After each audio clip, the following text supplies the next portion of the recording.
Hello and welcome to the 4th International VR Awards Prestream, where, for the first time ever, over the next 2 hours, we'll be taking you on a journey through virtual reality. My name is Daniel Koleani, and I'm the Chief Executive of the Academy of International Extended Reality. Today, we will be joined by an esteemed panel of specialists within the industry to discuss this year's finalists, their top predictions, and the excitement for what's in store. But before we jump into this year's VR Awards, why don't we take a look back throughout the years at what's been a momentous journey for both us and the industry so far.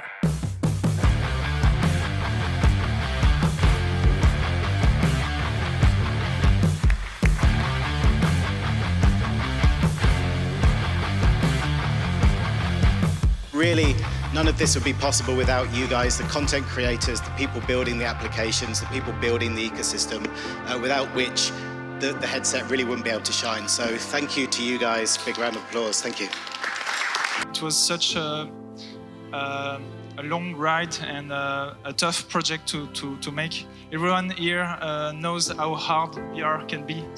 We would like to thank Maggie Kajurka for allowing us to tell her life story, an incredibly talented ballerina who, after being diagnosed with stage 4 metastatic breast cancer, continues to fight, live, and dance. Of course, launching Untitled Steam was a little bit scary. IKEA is not really known to be on a platform like that, but the response was more than overwhelming.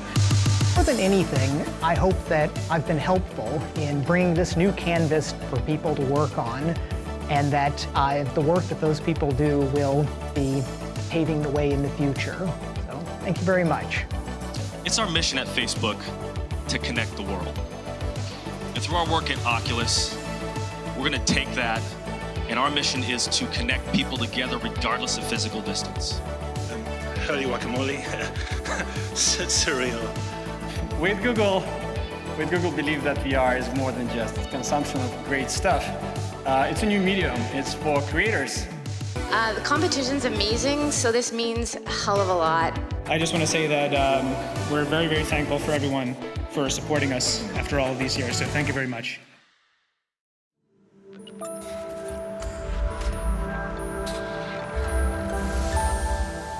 It's insane, really, to see how far we've come, and it's even more insane to be joined by such a fantastic group of people today.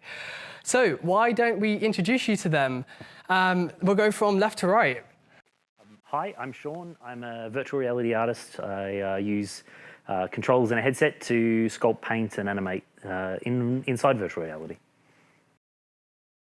I'm Maddie Crosty, and I work at Digital Catapult as a program lead. So I run accelerator programs for creators working with XR content.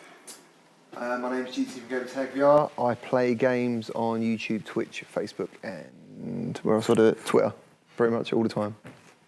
Hi, I'm Alexandra Isno. I'm the CEO and founder of Immersion. We are a virtual reality company that is focusing on content discovery. I'm also the lead for the UK Women in Immersive Technology, which is a group of 1,000 women working with VR and AR, And I'm also a member of UK 5G, which is a group that's trying to accelerate the adoption of 5G in the UK, and I'm representing the XR community in that group. Yeah, no, that's fantastic, and really excited to be joined by such amazing people as we look back at the previous year and also what we've got going on for the VR Awards this year as well. Really, to jump into things, I thought what would be really great is if we take a look at what you might be most excited for, because I know you guys would actually be pretty much within the dark compared to just the same as a lot of our viewers at the moment on what's happening. So I thought it'd be great to just kickstart and ask you guys what you would be looking forward to from this year's VR Awards. I'm looking forward to seeing what is voted as the best game, personally. Obviously, that's my thing, and obviously you've got some fantastic games in your lineup, so I'll be looking forward to seeing that. That's great. What kind of games are you looking forward to? First-person shooters, mostly. That's pretty much what I'm into. I know you've got some experiences as well, but yeah, I'm looking forward to seeing what people come up with. And then you've got the content creator, so I'm looking forward to seeing who wins that as well. Yeah, that's awesome. And I know both of our panelists in here right now have viewed a lot of different content over the time. What kind of things excites you at the moment? Personally, I'm excited about the Best Experience category. There are some really exciting platforms, I think, that have formed, especially this year, especially, for example, the Under, where the Tempest has been playing live performances. I think that's a really exciting new space. Yeah, I mean, as with the work that I do, I'm quite interested in the narrative sort of film and experiential categories. There's some really great examples of really small studios and creatives doing some amazing things, as well as some really big established ones like The Void and of course Disney, Pixar and those sort of people. So it's exciting to see how that ends up going.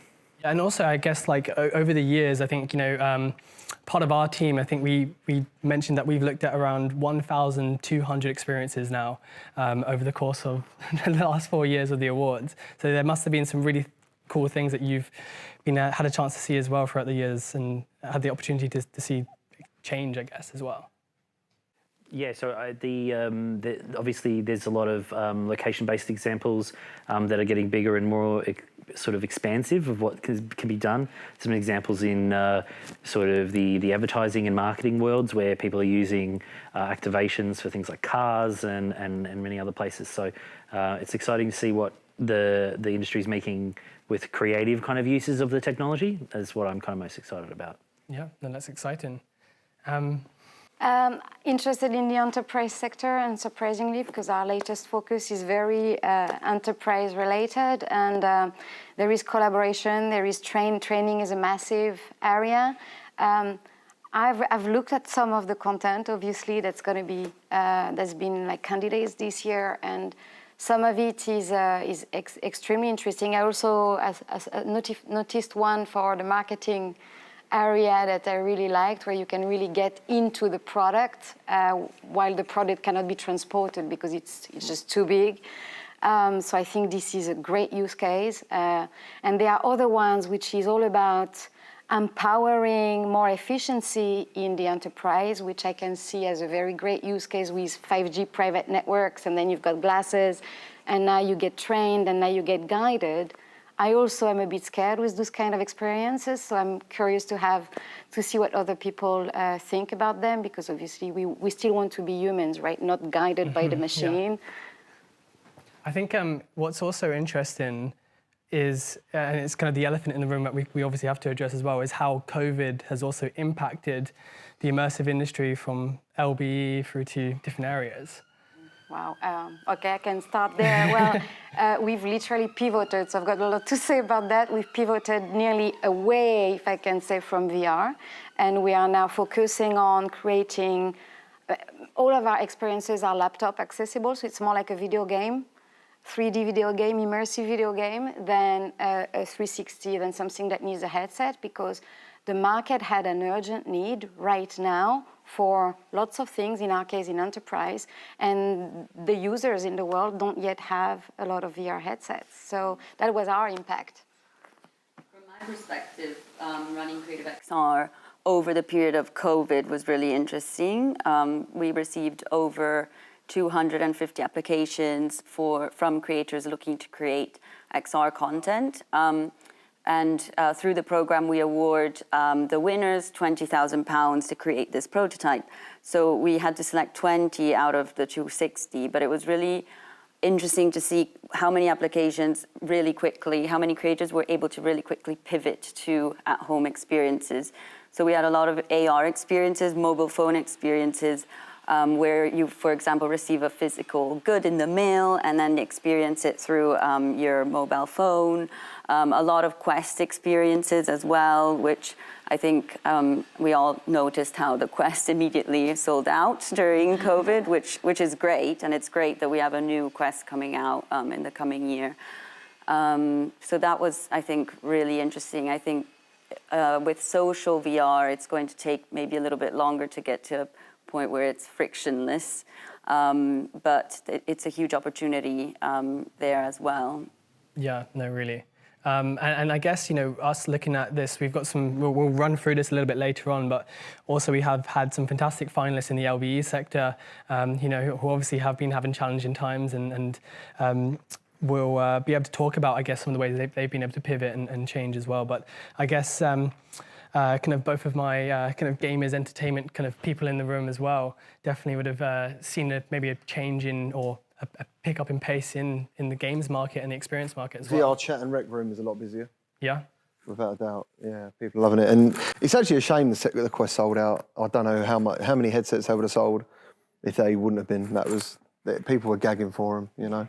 Yeah, I mean, I don't deal as much in the gaming space, but there's always a sort of a silver lining to some of these things, and it's given somewhat of an opportunity for companies who were otherwise had no reason or didn't have a strong enough dependency on finding VR as an efficiency builder. So I've a lot of the industry has seen people now suddenly thinking that potentially is a serious tool that can be used for storytelling and problem solving. So in a way, it's kind of a pressure makes diamonds sort of situation that the people who would otherwise have never thought about it have now kind of been forced to think about new ways of doing work, and some of those people have just moved to Zoom, and some of them will be doing multi-person workshops or multi-user conferences in something like Engage or Annabella or one of those sort of platforms.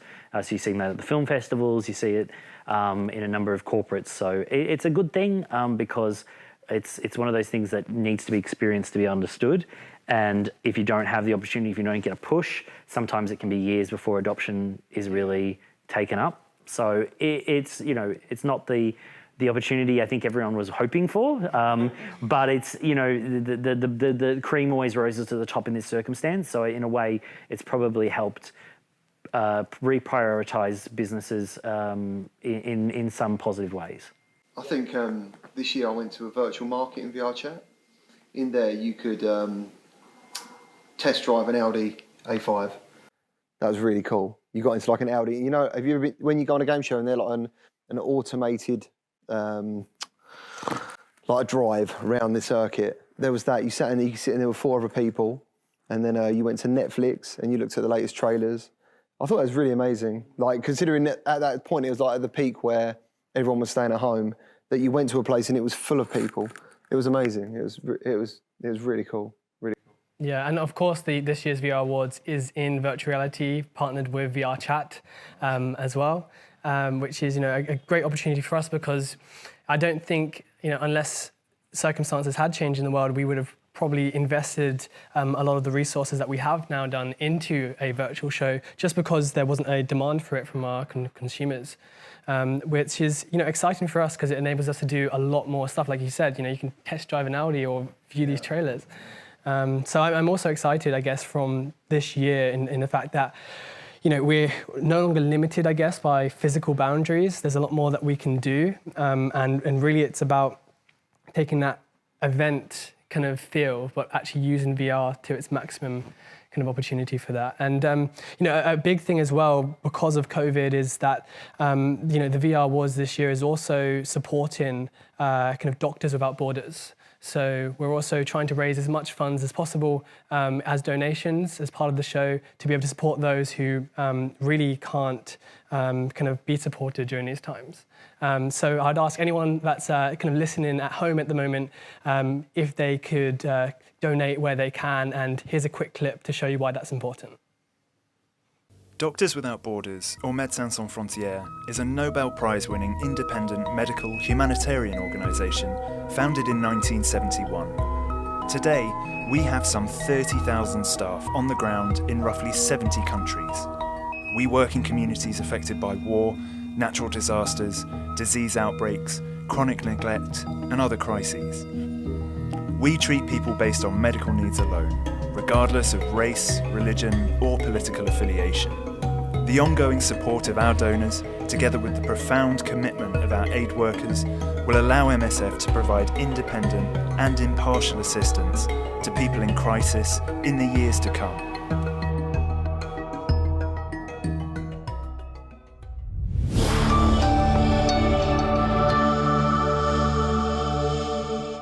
Your support tonight really does make a difference, so any donations that you're able to give are really appreciated. Now, while we're not kicking things off just yet, earlier today we caught up with our panelists that are in the room with us to take a look at the dressing rooms and networking rooms that accompany the beginning of the experience today. Do you want to take a look? Hell yeah. Where was everyone else? I was just me on my own. What?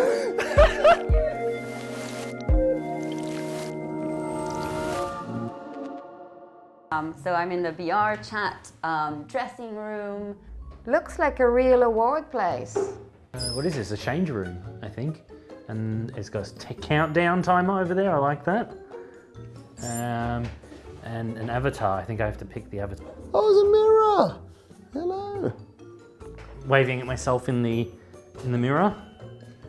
Nice jazzy music. It actually does remind me a bit of kind of the feeling of being at the VR Awards a few years ago. Is this like where people you're gonna meet and greet on the way in? Ooh. I'm going to a dark room. Very dark room. Very nice dark room. It's just a corridor. I just love this corridor. That is really good. There's the 4th International VR Awards. And there's some drinks. I like that. Champagne. More champagne. It has a nice blue tinge to it, I would say. Wow, it really does feel like you're at an event, like with the music and stuff. Oh wow, it's beautiful. We've got the widescreen TVs, the champagne glasses. It's fabulous.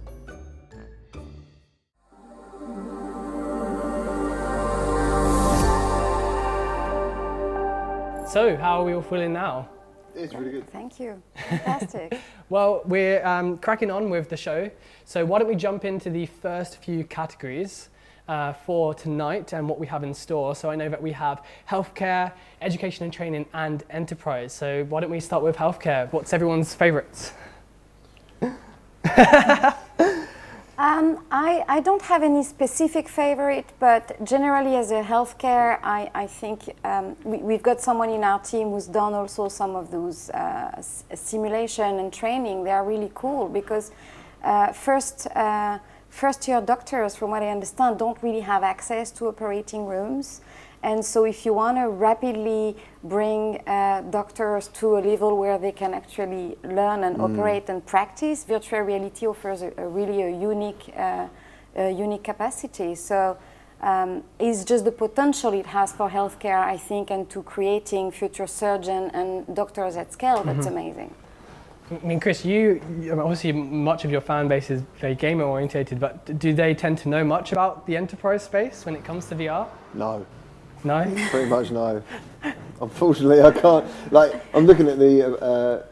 I'm a blood donor. I'd love to know what blood identification VR is. I don't know what that is. I think from like a more end user perspective than training, I am excited by the idea of the company of Oxford VR. Just the idea of being able to access sort of mental health through virtual reality is a really exciting space, I think. Yeah, and also I guess a lot of the people that we see on the list right now, just in the last few months, have also made fantastic strides in COVID-related activities and training side of those things. So it's really great to see that on the list from my perspective. Yeah, definitely. COVID-19, it's obviously like terrible, but in the kind of space of VR, XR, it's really helped accelerate the adoption. Like the projects that the NHS have done have been really great to see. I guess then for the benefit of Chris and his viewers, why healthcare or even education, why training in virtual reality? What's the point? Because of the embodiment, I would say. So in your training category, there's a Lloyd's Bank piece, which is about soft skills. And I think that's really an interesting space in terms of training in virtual reality, because especially with new headsets like the Oculus Quest, where you're able to embody a character and interact within a space. I think that's why it's such a powerful training tool. I would personally love to see my actual job on the railway use VR. because what they have currently to simulate incidences, moving out of the way of trains, finding safe places to stand, is like a 360 dome projection. And I know virtual reality, that would blow people away. You know, that would really, really help people. And plus, as you said about the training, I think it's really cool because there's some game experiences like Wrench VR, which teach you about even torque settings, and you can use it to like build apparatus and stuff. So I think that'd be really cool. Alex, you're our resident expert. It's great for memory. If you practice, if you actually do something in the real world, or even if it's VR, you actually have a much higher memory. I'm sorry, I don't remember the stats, but there has been plenty of, there's been studies on this. I even wrote a blog post about this, and I don't remember, but it's something like we forget everything we've learned in the first couple of hours after we've been there, if it's in a traditional classroom. But when you actually practice, you remember it days and days after. Yeah, a hands-on experience is far better than reading or seeing pictures. Yeah. So, yeah, and actually there was a PwC study that came out in July of this year, which showed that for soft skills specifically, VR learning is something like 4 times more faster than classroom learning and e-learning. And especially because of that reason, as you scale and kind of buy more headsets and train more people in virtual reality, that means the return on investment is a lot higher because your employees aren't spending so much time kind of training within an e-learning environment. Yeah, there's something about contextual learning where doing something adds additional information into your brain that you otherwise wouldn't get if you use just one platform or one medium. So, back in the days of cavemen, we didn't learn from writing things down. We were out there, chasing after animals and with spears, and that was always something that was passed on. And then, fast forward to the future, we still have that primitive brain that needs us to be able to have multiple different senses, to be able to really retain information. And for a large part of history, and also in current world, we have people who don't necessarily learn from reading things in books. They learn from experience, or it's sort of passed down. So it makes sense that virtual reality, if it simulates the real world and it's teaching real world skills, it helps light up different parts of the brain and therefore make better connections within that process of learning. Are we still on the healthcare, or we already? Yeah, feel free to jump through. Because I was thinking of virtual speech, because they are on the finalist as well, and I know the founders very well, and they've done something really amazing, which is almost halfway between mental health and education. It's teaching you how to be a good presenter, and it's exposing you to your fear, which has been a common tool as well of VR, is a fear exposure, or exposure therapy, for mental health. So they put you in front of your fear. I don't know if you've ever tried something where you are very high up. I have fear of heights, so for me this is like, and then things around you are just falling apart and there is nothing left. So this for psychotherapists is a tool, and virtual speech has used this now as a tool that everybody can use just to train how to speak. You've got a fake TED Talk audience in front of you that's responding to you in real time. It's connected with an AI as well, with an IBM AI, so it's actually really reacting to your nodding and your movements and giving you real-time feedback. I personally think you do keep memories from VR as well. Like, it feels like a real event. Do you know what I mean? It's not like just like normally playing a game or watching a film. I feel like when I'm doing something in VR, it feels like it really did happen. So, yeah. Yeah, no, definitely. And also what I find amazing, I don't know, Chris, if you've seen any of this, or even kind of Sean, when it comes to this, there's also a lot of really big brands doing this. I mean, we've got on this list, we've got DHL, we've also got Hayachi with their kind of nuclear power energy and stuff like that. I mean, what's the impact of that, the fact that these brands are actually taking up this technology and actually using it? So I think that if everyone's after an edge, everyone's after a way of getting more eyeballs or more engagement on their brand. And I think the newest sort of approach to marketing is always to try and create something that's entertaining and engaging before it's a brand or before it's branding. I mean, obviously, if we're talking about enterprise, these big brands have to evolve the way that they communicate to their staff or to their customers. But I think you'll see brands, and I've done this a little bit myself with brands who are working entirely in creating hubs of entertainment, and then some of that might be VR. And the idea is that if it gets people watching, if it gets people excited, then it will benefit your brand, versus doing nothing or just telling people to buy your product. Isn't as effective as it may have been in the days of mass market media, with newspapers and television. In fact, now that sort of the climate is that you kind of don't want to believe anything you see or hear, because there is a good element of it being biased, fake, or uninteresting. That's probably the most thing. So if you can avoid those three areas, you're probably doing well. I was quite impressed with the DHL experience, which is augmented reality. Basically, you're in a big warehouse, and it's guiding the worker towards all the things that he needs to pay attention to, both for his safety, but also for the efficiency of the process. Very interesting for the learning phase. I would have just a small concern on this is how I'm personally very tired of notifications. So if this would go from training to non-stop real time, that you have your glasses on all the time, I think we also have a responsibility together in the industry to try to manage basically this pattern and this design between efficiency and learning, and driving people crazy, basically. Right. The DHL one also has a feature where it can notice if there's a dog in the front yard, and if you I'm joking. No. It's a very impressive. It's a very impressive experience. It just takes you. It's sci-fi a little bit. It really takes you like, this is now. Wow. Okay, what's happening next?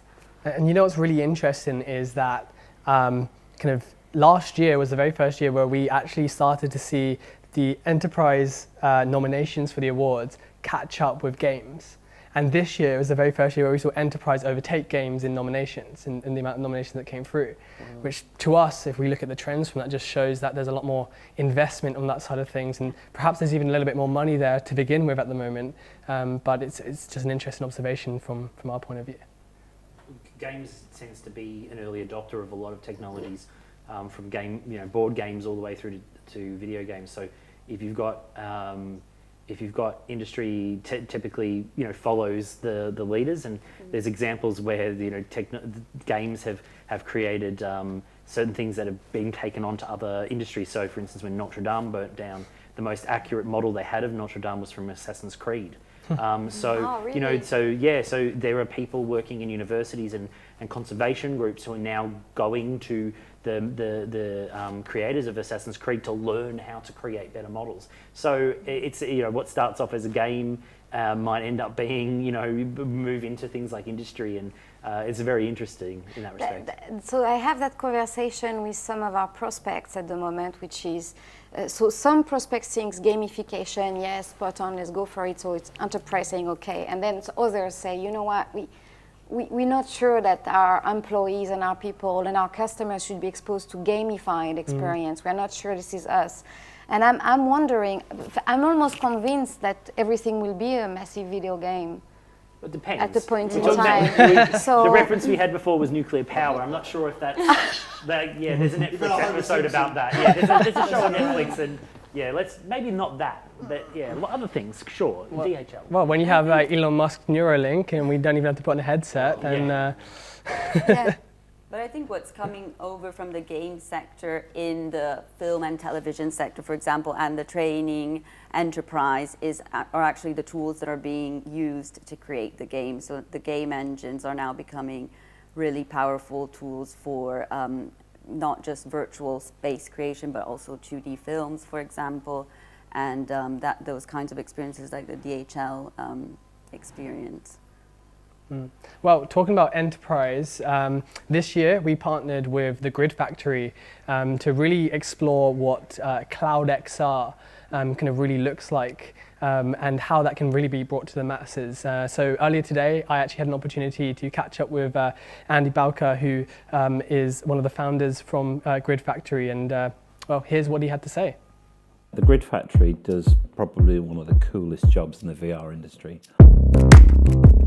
So we set off on a journey in collaboration with NVIDIA to develop a protocol that enables you to deliver VR from any cloud platform. Streaming VR brings all the power and the capability of these bigger machines into these lower cost all-in-one headsets.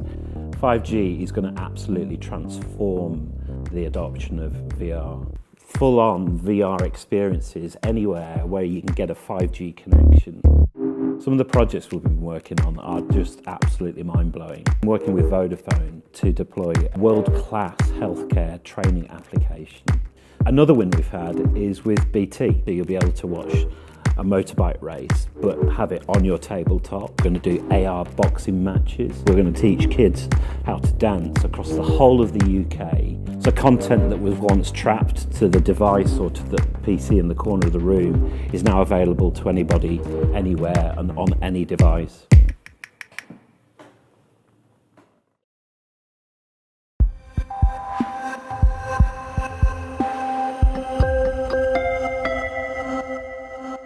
Cloud XR, everyone. So how does everyone feel about the impact that can have? Personally, I can't wait, dude, just to get my mobile phone, hotspot it, stick my Quest on, and just play any game. That'd be incredible. Take VR anywhere. Yeah, it's really about having high quality graphic, high interaction, low latency experiences in VR, in 3D, in games, everywhere you'd like, because it's related to 5G, right? Cloud XR, it's not just Cloud XR alone. It's very exciting. It means that we could really be in virtual reality and it would look like the reality, and we could be anywhere, anytime, potentially with Cloud XR. Of course, it's not going to be like that in one day, but that's the technology that enables that. Location-based experiences and stuff. It'd just be, I can't wait. Yeah. And Maddie, you guys have got a 5G test bed as well within Catapult, so that must be integrate into something like that quite nicely. Definitely. I think the biggest opportunity I see is in live performances, especially. For example, we're looking at different projects right now that have an element of live performance in an actual location-based space, but also where audiences from home can experience that same performance at the same time in real time, which of course creates that sort of sense of community around the live event, but also allows people to experience it from the comfort of their home, which right now is of course really relevant. Yeah. So I think it's really exciting for artists working in performance. I just hope, I think we can't wait for it to arrive and for it to be kind of widespread, because with 5G, of course, it's still, in testbed phase. So, yeah, just can't wait for it to happen. There is a bit of an expectation with Cloud XR, at least from my part, that the devices will become smaller thanks to it. And also thanks to the XR2 Qualcomm, which was already released. So what's happening, I think there's a new Oculus device now, and then it's not yet smaller, but it definitely is ready for getting smaller. And then if you take that and Cloud XR and 5G, normally you should start to get to the point where we've got affordable, high quality graphic, accessible VR everywhere. So I'm looking forward to that, because honestly, I am tired of wearing a big VR headset in the middle of the summer. It's very hot. I just love the Quest baseball cap thing as well. Just stick it on. It's what is nice and quick. Like the baseball cap design. I like that. Oh, original. yeah, it's good. Yeah, it's good. It's as good as it can be. Yeah. I mean, Sean, if you had access to Cloud XR today, what would you do? Well, it's probably better as a technology for people who don't have access to the equipment that you need to be able to run every application, every experience. So whilst I'm lucky enough to have most of the equipment that I need or could possibly want to get access to, but that's because it's my job. But for a lot of people who are starting off or they don't want to invest in a machine, there are some applications, especially in the creative tools sort of category, that will not work on standalone processing as it is. So to be able to access the graphics processing power of a desktop by not having to actually own one and be able to use it as you need to could be a really good opportunity for people to offload some of that cost. And then also obviously you've got, to maintain it, and you've got to carry it around. I can attest to having spent years carrying around headsets and computers. So there's definitely opportunities, and it will break down the barriers to entry for people who want to be high-end users or are aspiring to be, but then don't have all the equipment or haven't invested the time and energy in learning how to use it. So there's definitely a lot of possibility there. I see VR streaming as well, so it should allow us to stop downloading application and just stream directly, which is a massive friction in a way to consume content, right? If you have to wait 2 minutes, 3 minutes to download it. So yeah, it has amazing promises. Yeah. Well, there's plenty more categories that we need to touch on before we go to the show today. But those will be, I think we can touch on social impact. We've also got Rise in VR and also Innovative VR Companies of the Year. And so there's, obviously there's been a lot of changes that companies have made this year. And I guess, how do you think companies are changing with these coping with these changes, and what sticks out to everyone here? To repeat that question. No, you need to repeat because everyone else. No, maybe you can say that. I really liked the clean box idea. I mean, it's very current with the COVID situation, that a company has come up with a solution to rescue pretty much all of the local location-based entertainment businesses in a way. Because if you could make sure that the VR headsets are clean, and I think they're using like nanotechnology. It sounds very impressive. You just put the headset in a box, wait a little, and it's all disinfected. Then there is no problem anymore to go to location-based entertainment or to use VR in conferences and trade shows, etc. So I thought that was quite impressive, and it's one of those example of companies that have just come out of nowhere really rapidly, and that I admire, Yeah. Yeah, VR Cover, I think, are now officially working directly with Oculus, with the two. They come out of like a silicone cover and stuff, and some hygiene, and you see reactions like that. Because even when, say, the pandemic calms down a little bit, I still think it'll always be people's minds for years to come, and they won't want to just pass around devices. They're all going to be, everyone's going to be sanitizing for years, and so stuff like that's pretty cool. And what's amazing about Cleanbox in particular is they were doing all this before COVID. Oh yeah. As well. They solved the problem that needed to be solved. Yes. Let's be honest. Even like going in person to film festivals, having to kind of disinfect was always something that I think people were struggling with, but very much an early adopter issue as well. So it was really, really great that they came to the market before COVID, because a lot of kind of distributors, for example, already had them in-house and were able to then loan out headsets with preloaded content to people who were at home, kind of stuck at home in isolation. So there was one example of this company this center called the Phi Center in Canada, and when the pandemic broke, they basically took all these Oculus Go's and loaded them with content and would bike them out to people. And it was kind of like a Netflix, early days Netflix for VR, and I thought that was a really interesting kind of thing that came out of the pandemic. But they couldn't have done it without Cleanbox, of course. So that's amazing. Yeah. I'd say I'm quite interested in web VR and web-based experiences. I think the barrier to entry for a lot of people is that we're still kind of at the dial-up speed for a lot of experiences, because the processing power is deceptively difficult to be able to manage. And there's some really amazing developers out there doing amazing things with A-Frame. Up until recently, there was a big push with Mozilla Hubs, but there is a number of other applications out there that are allowing people to be able to use either social applications or build applications for web-based applications. And I really am looking forward to the day where I can replace my website with a gallery or a number of my experiences online, and people without a phone, without a headset, can use their phone or a computer, sort of, yeah. Sorry. To be able to really just experience it without any limitations. I think the barrier to entry is a big problem, and you don't want to just have early adopters as the only people who are using it. So having web-based experiences as an easy thing to access is very important, and that is something I think is going to only get better and better over time. Yeah. We are very much WebXR company, so that's why I was waving. Like, okay, yeah. cool. And actually, we've also started to use more of our peers' tools for our company. So we're using now Mozilla Hubs for our recruitment. It's a fantastic. So every first interview is on Mozilla Hub. And the benefit is that someone that is already within the industry that has a VR headset, great, they join with a VR headset. Doesn't, no problem, join via the laptop, join via the phone, and all the user interface are kind of a bit adapted.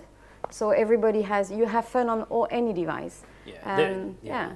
The Mozilla Hubs is good. Unfortunately, they've kind of restructured Mozilla, and that's what happens with emerging technologies that aren't, proven to be big money makers. But fortunately, there are a host of really amazing A-frame and WebXR developers out there doing things that you would otherwise never expect to be done on live rendered real time on the internet. So there's a number of really exciting things that are being done, and that ability to be able to have a room that anyone can go to, and maybe in the future we might end up having theme parks that you can go to and meet other people there, or conferences that are just a website. So you don't go to the Marriott, you go to the website, which I know that is being done a lot in the industry already, but a lot of it's still done through sort of headset based or a tethered headset. So it's with 5G and all these different promises, it's definitely heading in that direction, and there are some really smart people out there doing amazing things with something that is very limited at the moment. So I'm excited about that. Definitely.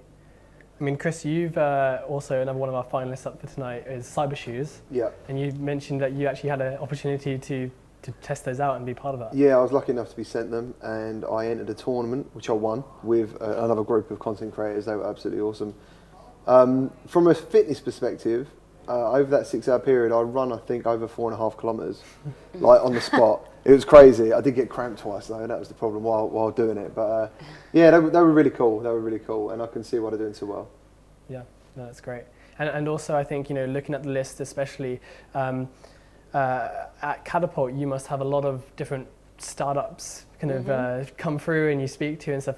How come there's so many, I guess, startups and great companies on the rising company and innovative company list, within the VR climate? Well, it's been, I guess, from a kind of startup perspective at Digital Catapult, we run Augmentor, which is an innovation program specifically for startups working in this space, and they're usually pre-seed companies. So they've been so they come and we kind of help them develop their business plan. We connect them to investors, etc. And it's been really amazing to see, actually, over the years, how much the quality of the companies and how much more advanced they are. So we just selected our fourth cohort, which will be announced very soon, so stay tuned. And yes, we're really, really impressed with kind of the mixture of creative tools, some training, of course, and all sorts. So. I think I noticed, and I was really impressed, that there was a diversity push on the selection this year, and I thought that was really great, because obviously it's going to bring new types of ideas to the industry as well, right? That's definitely a new kind of, or a very, very important focus area we're looking at in all of our selection with Creative XR and Augmentor. We've been looking more and more kind of addressing how do we get more kind of diverse voices to the space, which is a priority for us, because of course it also leads to better innovation and more inclusive innovation. Yeah, no, that's great to hear, really. Now, we also can't forget about out-of-home entertainment, location-based entertainment, however you want to call it. Obviously, it has been challenging for them, but I wondered if anyone had an opportunity to actually experience anything, before we were all confined to our homes. And, there's a great list of some fantastic content, from the people who you'd expect, from, The Void and ILMX, through to some names that you might not have heard before. So, I mean, how does everyone view LBE? And, let's forget about COVID for a minute and jump in from there. What, location-based experiences? Yes. I think they're absolutely amazing. When I went to Gamescom last year, I did with Vertigo Games, Arizona Sunshine. It was absolutely fantastic, like absolutely mind-blowing. The fact that you're not using any joysticks, you are literally using your physical body to go around that world is superb. Yeah, I mean, the Void have got 2 entries, I believe, this year. One for the Avengers, one for Jumanji. I'm a massive Marvel fan, so I might be a bit biased. Although one of the experiences is by a smaller group out of Ukraine, I want to say. And I really like the smaller indie houses. There's a couple of companies out there. There's a really well-established player out of my native country, Australia, who does some really amazing location-based stuff with you kind of multiplayer sort of first-person shooter games. So I actually quite like those ones. The Void do a really good. They've really kind of owned the space for kind of streamlined entertainment experiences, which I think is only a good thing, because the more you can get the traditional film and television visual effects worlds into VR, the better. But yeah, the indie developers are doing really well, and there's a number of technologies out there using different combinations of trackers and infrared technology to be able to have full body immersive experiences that feel real. And the biggest thing with companies like The Void, they've really focused on things like installations, or well, at least pre-COVID, installations in supermarkets and shopping centres and places where you're going to get Star Wars fans who will die to feel like they're in the actual film. Man. So the amount of Star Wars is a massive property to get people into, and obviously the Avengers and Jumanji as well, means it's approachable because people know that property, they want to live in that property, and it does. Or the location-based experiences when it's not an arcade can be really immersive and really blow people's minds. So I think I really hope that industry continues to evolve, and as headsets get smaller and the technology becomes cheaper and more accessible, you might see entire arcades pop up with Quests instead of backpack computers, which can only be a good thing for ergonomics and also from how expensive tickets are and how accessible it is. I think in terms of use case, there are very exciting team building experiences as well. And personally, I've been on a date as well for a great date. That was a great Did you marry date. that person? So I can only encourage people to go on LBE date. It's really cool. Also, you get to kill them in virtual reality Yeah. before you date them. So Yeah. it's a relationship backwards. Yeah, it's exactly. perfect. I have seen an LBE company that has had to pivot as well during the COVID time, so they are called Egg Yolk, and they actually gave us a team building experience through Zoom, but that was completely, of course, very, very creative, and they took us through a great internet track. So yeah, we need them. So I hope that now we have the clean box, we have the VR headsets that are clean. Let's try and go back at it. I have had some great experiences with fairly, before COVID was really a thing. It wasn't location-based experiences, but playing multiplayer games with a friend of mine. Everyone was probably I'm dobbing her in, Asha Easton from Immerse UK, playing multiplayer shooting games. She's the nicest, most well-spoken person, and I absolutely love her. Put her in one of those games and she is violent. Yeah. So it is, it is hilarious how people just get into it, and she sees it every day. So yeah, she's a great person, but an absolute beast when it comes to playing games where she gets to shoot. So, yeah. Well, it's really great hearing what everyone here has to say, but we also have managed to catch up with some of our finalists. So let's hear what they have to say as well.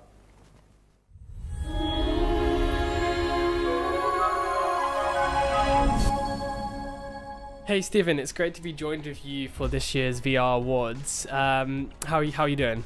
Good, thank you so much for having me, and it's a pleasure to be part of this year's VR Awards. Well, for the benefit of our kind of viewers today, I was just wondering, have you been to the show before? What's it been like? What's your expectations of the VR Awards? Yeah, so last year was my first time at the VR Awards, and I was blown away by the level of professionalism and the amazing event that was orchestrated by AIXR. And it was a really fascinating way to connect with so many people in the industry who I have known about and have maybe seen through the internet, but never actually met in person. And so it was a fabulous chance to get dressed up, to head to London from California and network and connect with a bunch of VR creators that I really respect and now feel more friendly with than I did before because we were able to share in that night at the AIXR VR Awards in 2019. What kind of things are you looking forward from this year then, I guess? I'm looking forward to seeing how everything takes its virtual form and seeing the spaces that we're able to occupy together in virtual reality and really kind of seeing how all of these VR creators are able to live up to what we do every day so passionately and connect in a virtual space. So I think it'll be a really unique way to take advantage of all of the hardships that have happened this year and get to celebrate all of our creativity and all of our achievements that we've had throughout this year, despite all of the setbacks that have happened in 2020. You're joined by some really fantastic finalists this year in some, pretty kind of innovative and cutting edge categories. So congratulations on that. Thank you so much for the nomination. It means a lot for us to be in such good company and to be competing against such incredible creators. And so with all of that and some of the amazing creators that are with you, what do you think about the progression of the industry this year, given the fact that the world has changed a lot, there's lots of different changes going on, and obviously the VR industry has kind of progressed kind of in different ways as well? I think I'm really hopeful for the market that we're in, which is location-based entertainment. And we've seen a lot of positive rebounds happen throughout the year in different regions of the world. And so I think it's really encouraging to see that as things reopen, people are there and still want to participate in these experiences. And it just gives me a lot of hope for the industry in general, seeing new at-home technology come to consumers and seeing people get excited about that in numbers that we've never really imagined before. And then also seeing the way that LBE is recovering in different regions and recovering really strongly. So I'm very hopeful for the outlook of the industry, and it's a real blessing to be a part of that and to be on the forefront of some of the developments of getting to shape the future of what that looks like.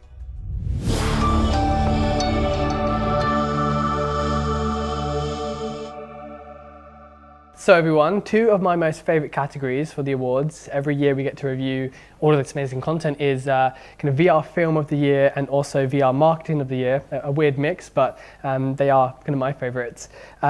What films have taken your fancy? I think there's lots of awesome experiences in there. There's a couple of really beautiful sort of more artistic projects, such as Cirque du Soleil has an entry. But I think probably the thing that's closest to what I do myself and what I'm quite interested in is there's an animated, really lovely animated series or film called, I'm going to butcher this, Lutar, which is a story about kids having to travel to different islands to go to school. It's all animated. It hasn't got any dialogue to it, so it's kind of more of a universal story, so that you can, no matter what language you speak or you can still understand the story. So I think that's probably my favorite. I like the way that there's kind of very beautiful art direction and the characters are really lovely, has that sort of, I don't want to say Disney sort of style, but it has that sort of same quality of sort of detail in the characters, and you really want to sort of care about the story. So yeah, that was probably my favorite. Yeah, that's great. Maddie? I was really excited to see the Frozen piece because from a, I guess, industry perspective, I'm happy to see Disney backing VR with one of their most liked pieces. So it was just like a really great kind of push, I guess, pat on the back towards virtual reality. And it was also great music. I thought it worked really well as a short film, but also the fact that it's really, made for children, made for kind of the audience of Frozen, which is also really great because there's not that much kind of children content out there. So it really will help, I think, with adoption if we see more pieces like this that parents can use to show their children. I think that's really great for the industry in general. This is voiced by a Disney princess, Daisy Ridley from Star Wars. So that's the narrator for the film. Is it not? No, is it not Evan Rachel Wood? Ooh, I don't know. Did I miss I that? thought it was Ray. Yeah, I thought it was. It's Daisy Ridley? Yeah, I thought it was. Can we check that? Yeah, we'll do a check. Okay. Someone Google it. This is the Frozen one. Yeah, I think it is, isn't it? So Okay, let's not use that bit if I'm wrong. What if I'm wrong? I'm Googling it now. Someone Google it. Well, I've got a question voice. over here then. I mean, this is a controversial one, but what makes a film versus a game or an experience? Because they can be very similar in some different ways. In my opinion, in the film, there is a director that has decided on a narrative that clearly takes you through it with limited choice, although I know there is a couple of experiences where you get to choose. I think the experiences give you a lot more freedom in what could happen, so they tend to be more gamified. But that's just my perception of the difference. Yeah, I prefer games over experiences most of the time. It's the first time I get asked this question. I like to direct my own story. If you know what I mean. I can see. I love being directed. I love it when a director has put some serious thought into a narrative and an artistic and visual story that he's sharing with me as a piece of art, as opposed to me having to figure out my experience. So I really love films and stories actually. Maddie, I can see you.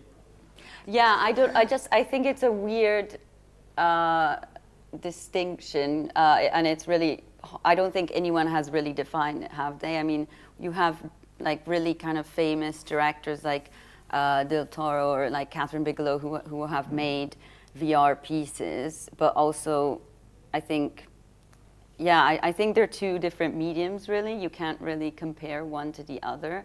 I mean, I understand why you would, and I do agree that there are completely different levels of like direction or how much you're directed into an experience.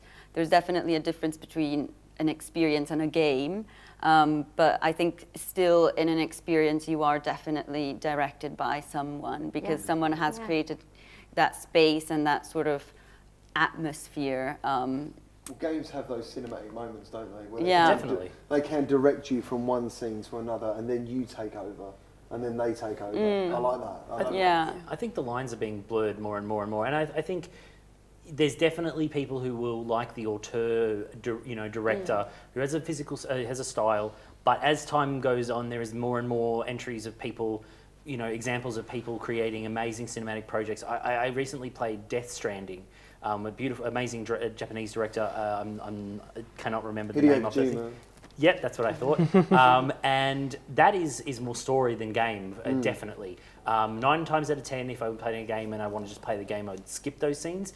But it's so cinematic and so beautiful. And with platforms like with game engines such as Unreal and Unity moving more and more into real-time production, there is going to be situations where you've got films that are made with real-time technology and you've got games that are made with cinematic technology, and I think those two will mix. I think there is an element of, especially with the film entries, a lot of them still do have the non-interactive element still in it, so it's still very much a captured or constructed reality that you have to experience versus something that has that interactivity and has that freedom. So a lot of gamers will like the autonomy that they get to decide how they experience something, but that's probably no different to how an escape room works or how theatre works. In a way, you don't get to watch what happens. You don't get told where to look in theatre. You look because it's interesting. So quite frequently with students and with people who are new to technology, I'll say, magicians use sleight of hand to direct your eyes where they want them to go. And theatre decides that if they want you to look into the audience, they'll have an actor behind you. And they don't get to choose where you look, but they get to distract you. So good storytelling in VR can still be curated without being controlled. And I think it just comes down to the individual execution, really, I think. And marketing, obviously on the flip side of all of this, I guess what experiences have you seen?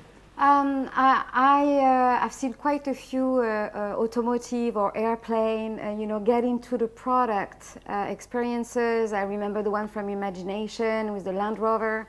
I really think that's the key and the use case of marketing for VR or VR for marketing, which is getting the chance to anyone virtually to experience your product almost as if you were there. Yeah, I guess that's all I have to say, but it's super important. We are into that, so it's very much about how do you showcase your product to anyone, anywhere, so that then you can sell it. People need to touch and see. Yeah, like virtual marketplace in VRChat. As I said earlier, I remember going onto like an Audi experience. There was a massive Ultraman. There was some Panasonic, I think AR glasses or something that you could test out. You could visit Netflix, you could visit the cinema, you could buy clothes for your avatar. And these were like, some of these were designed by people in VRChat that you paid for real money. And they'd be yours, do you know what I mean? A one-off design. Yeah, I thought it was amazing. I really did. I was going in there and I was doing the Audi thing, and as long as it didn't glitch, and I was literally going out and getting people and going, come and try this. They didn't believe me. They didn't believe me. There's a car that you get in and it takes you all down the ramps and stuff. It was really cool. Is this still there? We can try. No, I think it was a limited time event. It's a location-based installment. Is that what that was? I saw it. You go in VRChat. I think it was sponsored by a lot of companies. I didn't remember Panasonic and Sega. Oh, so there's an Audi-specific entry in this. So you go in there and there's like a massive. How can I explain it? As soon as you walk in, you had Audi. I'm assuming they paid for where they wanted to be.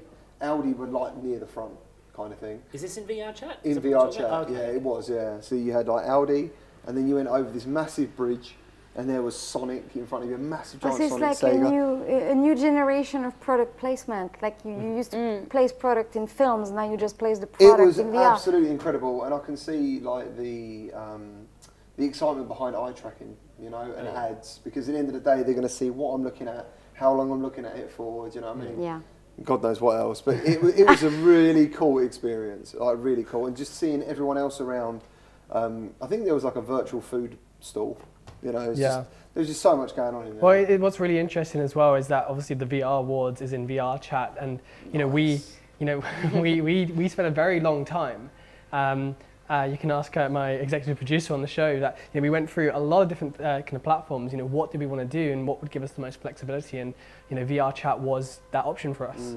And it's quite interesting because we did go through these multiple iterations, and we were able to actually build up quite an extensive team from the community of VRChat. And that's what's so great about it, is that a lot of these people, including I think it's Hikiko, who are the Japanese-based kind of group for kind of virtual market for,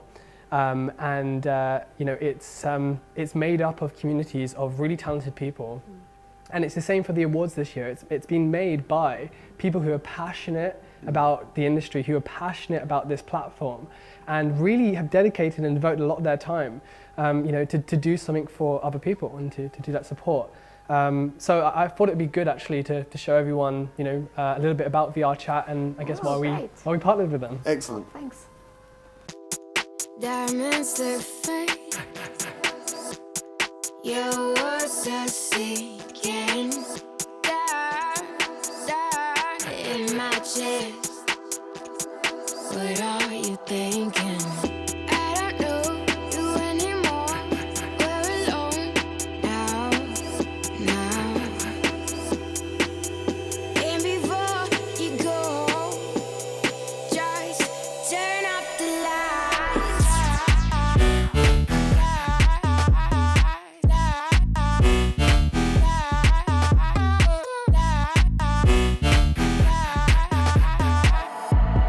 Just turn off the lights.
before we kind of jump into the next two categories, which will be experience and also social influencer, I thought it would just be worth noting actually to everyone and also everyone watching at home as well, that this year is the second year that we have our Accenture VR Lifetime Achievement Award. Last year, it obviously went to John Carmack. If anyone caught John Carmack's speech at the most recent Facebook Connects as well, you'll notice he opened it up, mentioning the award that he won and how it was a little bit grumpy because he was a bit annoyed at the pace of the industry. But this year, obviously, we always announce our winner for the Lifetime Achievement Award before the show, which goes to Shi Wang, who's the founder of HTC. So if anyone wants to be able to explore that and see the acceptance video that she sent in for this, make sure to stick around during the live version of the show and you'll be able to catch that kind of going in. But kind of bring us back to experience and kind of social influence. Where do we start with experiences? I could talk about AIXR. I thought it was absolutely amazing. It is a hand tracking demo, pretty much. Well, is it? I guess it is a hand tracking demo that's turned into like a miniature game, and you could have like animal claws. You could mix up magic, and there was a really cool teleportation technique where you put your fingers like that, and then you kind of like blinked or something, and then you popped into different places inside the world. It was absolutely amazing, and it's the experience that I suggest whoever wants to check out hand tracking without the use of side quest. AIXR is where you want to go. It's really good. Oh, that's amazing. I really would like to shout out to the Under Presents. I just think it's really cool how Tender Claws has created this kind of eerie, mysterious world that you go into and you can access different experiences through it. So there's, on one hand, the Under, but also on the other, there's the Tempest, which is actually a live VR performance. I'm actually going to see the performance at 7 p.m. on Sunday, but I also really recommend seeing the Under as well, which is sort of a eerie, interactive performance or VR experience that is not live, but it's really fun and kind of yeah, really strange in a good way. It's very strange in a good way. Yeah. I would say I actually also like the AIXR mainly because of the way the art direction is so it makes you feel like you're in some sort of crazy cartoon sort of character world, and it makes it very playful. But I also really like the Atlas V's entry this year for was a sort of a cave story with sort of flowing embers coming out of fires, and I believe it was voiced by Daisy Ridley, who I falsely attributed to the Frozen video. I'm very sorry, and sorry to. Yeah, I had my producer shouting in my ear. Exactly. Yeah. Kill him. He said the wrong name. No. He. That was a really exciting video because you're playing with this idea of using the space to have animals coming out of embers and things like that as well. So I really like the experiences that give you a tangible feeling more so than anything that's sort of technical. And obviously, hand presence is really exciting. The thing I'm most exciting about that is just this ability to let you feel like it's a natural experience. Yeah. And so those two for me I thought were really good. Yeah. I'm coming out of today realizing that I have to do a lot of homework and go and watch a lot of VR experiences. I recognize especially a name in the finalists, which is Charlotte Mickelborg. She's created an experience that's called Fly, and that's the first one I'm going to go back checking. And yeah, no more for me. Yeah, but what's interesting, I guess, and this is where we had that discussion about what makes an experience, what makes a film, what makes a game. Because we found we had to add in this category called experience because there just wasn't anything to describe, I guess, what is in these categories. It's really, really hard to define it and to create a definition. So this was kind of our catch-all for kind of all the weird and wonderful and in between, for things that aren't quite a game, aren't quite a film, but they do fall in between there and somehow. Yeah, good shout out to National Geographic actually. Explore. I did do that. That's where you kayak. Oh, I did that too. Yeah, cool. You kayak and you see the penguins. The first 6 degrees of freedom. Yeah, whatever. It was one of the first ones on the store. Yeah, that is a very, very good experience actually as well. Yeah, that's great. And also social influencer, which is a brand new category for this year. And obviously, there's a mix of different names on there. And what I'm going to find interesting for the viewers at home in particular is that there's going to be kind of one name in particular, probably Kent Bai, that normal, I guess, people outside of our industry wouldn't have heard of, but is very influential within our sphere as well, right? I think he's the influencer of VR, to my understanding. I don't know him personally. In my mind, I've placed him a bit like like Banksy. He's this guy that everybody hears about. He's going into conferences, he's interviewing people, but you never see him. So I hope I get to meet him someday because he's writing some great stuff for sure. Yeah. He's actually here as no. Oh man, yeah. So I know a lot of these guys. They all do fantastic work, really fantastic work, and they've always impressed me. And they're people that I look up to. But for me, it'd be Mike VR Oasis. Like that guy, just puts so much effort and energy, and he's just so bloody professional when he does his stuff, and he's in touch with the community as well.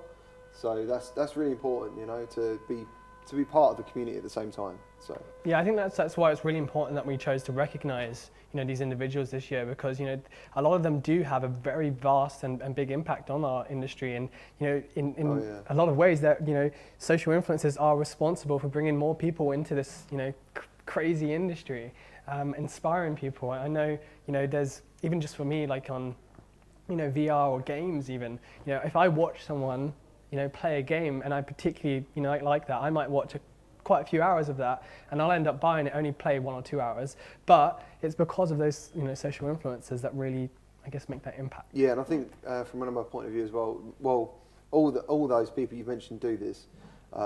Basically, they film themselves with the game, so it kind of helps. What I found is a lot of people who watch me and others, they don't actually have VR yet, or they're waiting to get it. A lot of comments from last night after Facebook Connect is, GT, I just pre-ordered my Oculus Quest 2 because they've been watching me play VR. Do you know what I'm saying? And that's the difference. It's not just you're seeing the game, you're seeing them interact, and when they see that, it makes all the difference. It really does. That's great. Well, we caught up with some of the social influencers as well, so let's kind of jump to a clip where we're chatting with them.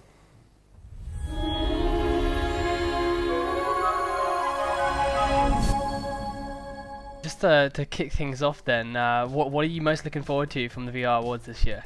I think, to be honest, the thing that I'm looking forward to the most is the people that have been involved in the VR industry from the very beginning. Those that are the pioneers and paving the way for everyone else are finally getting some sort of recognition, and love and support that they absolutely deserve for being there from the beginning and making all this possible, because without these people working so hard, the VR industry just wouldn't be where it is today. So for them to get the recognition they deserve through the VR Awards, I think it's great. No, that's awesome. Have you ever been to the VR Awards before? No, actually, this is going to be my very first VR Awards. So first VR Awards as a nominee and an attendee as well. So I'm very much looking forward to it. I can't wait.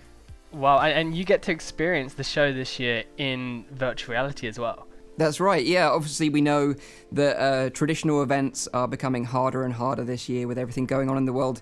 But, it makes sense, the VR Awards being hosted in VR. So, it's going to be really interesting to see how that works. So instead of buying a proper tuxedo this year and attending the event in person, I'll probably be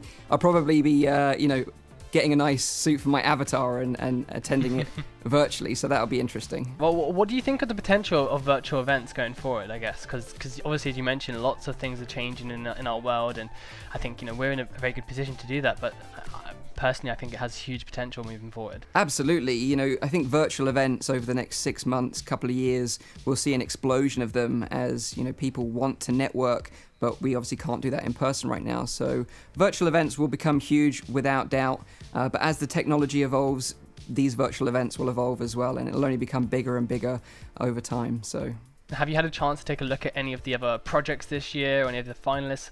Keen to get your thoughts on some of those things. I was looking at the award for the best VR game, and I was looking at the nominees, and I've played every single one of them, and it's amazing to see a great library of content there. And they're all amazing. They definitely deserve to be on the list.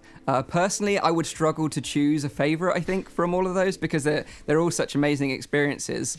And then also you've got my other sort of friends and sort of VR influencers in the category as well, and many of them I know personally, and we've met in real life and we've hung out in real life as well. So it's great to see them involved. And although we're competitors on paper, we're all sort of friends in real life, and we just want to make VR exciting for everyone. And I think we're all doing a really good job of that right now. So it's great to see them involved as well. What's your take on how the games and how the industry has changed over just this past year since the last VR Awards, I guess? Man, like I've been in VR for for like the last 4 years, and I've seen the landscape completely shift. We've seen the move from PC VR now to standalone and mobile devices, which is reaching a much greater audience, and we're seeing more AAA games from big developers. We've had Half-Life Alyx this year, which was an incredible experience.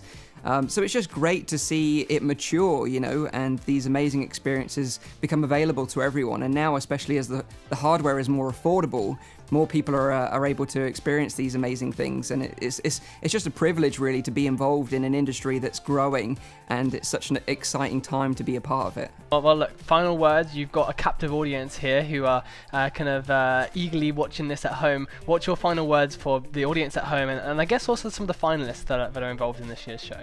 I just want to say thank you to everyone, really. I want to say thank you to all the developers for working so hard and bringing us these amazing experiences, the hardware manufacturers for putting all the money into research and development and believing in VR and making it possible, and also all the new people that are jumping on board now. I think, it's amazing to be able to jump in at this point and experience this vast library of amazing content straight off the bat. So I think you're very fortunate and very lucky, and I just want to say thank you again for all the love and support. It's been amazing, and I hope you have a great show.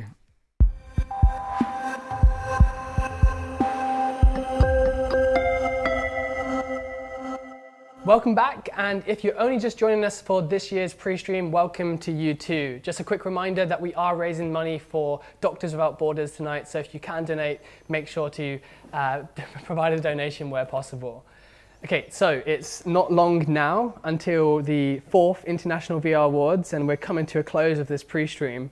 So let's go through, I guess, the kind of final two kind of big categories, which would be hardware and game. Mm-hmm. So let's talk about hardware first. And my only caveat to everyone watching at home is the main fact that our nomination period runs between a certain period each year. So this means it excludes some headsets from the list, and it means that some headsets can join in different years. So just a quick reminder on that.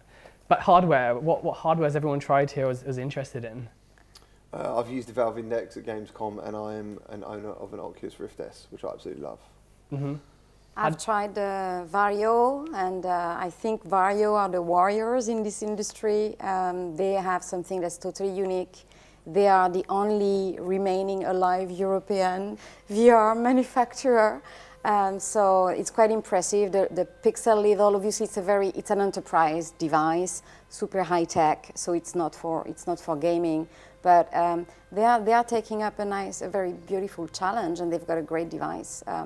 It's bulky. 5G is going to solve that over time, hopefully.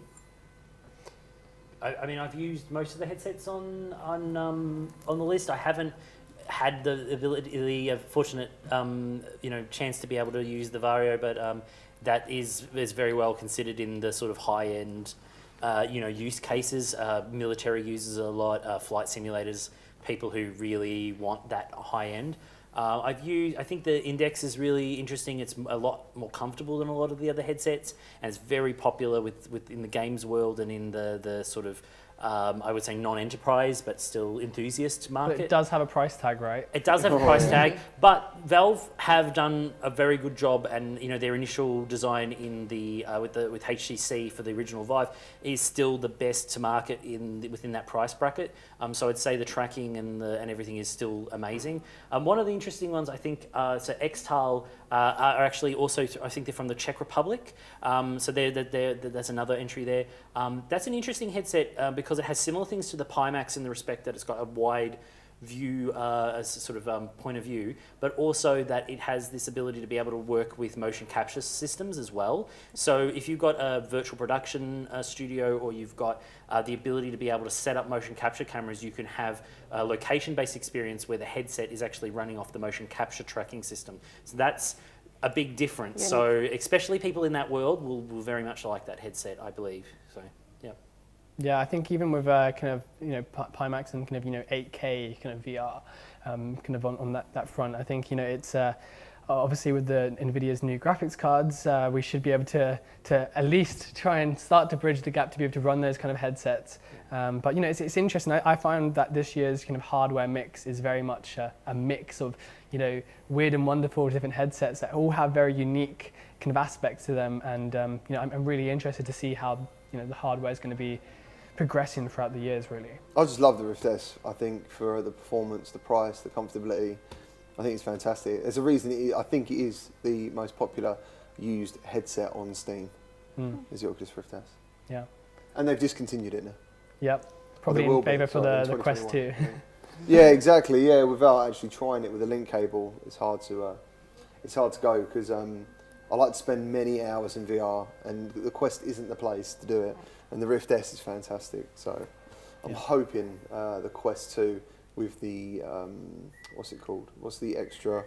They're selling another head strap. Can't remember what it's called. There's like an ultra head strap. Yep. I'm hoping that solves the comfortability issues. Yeah. So.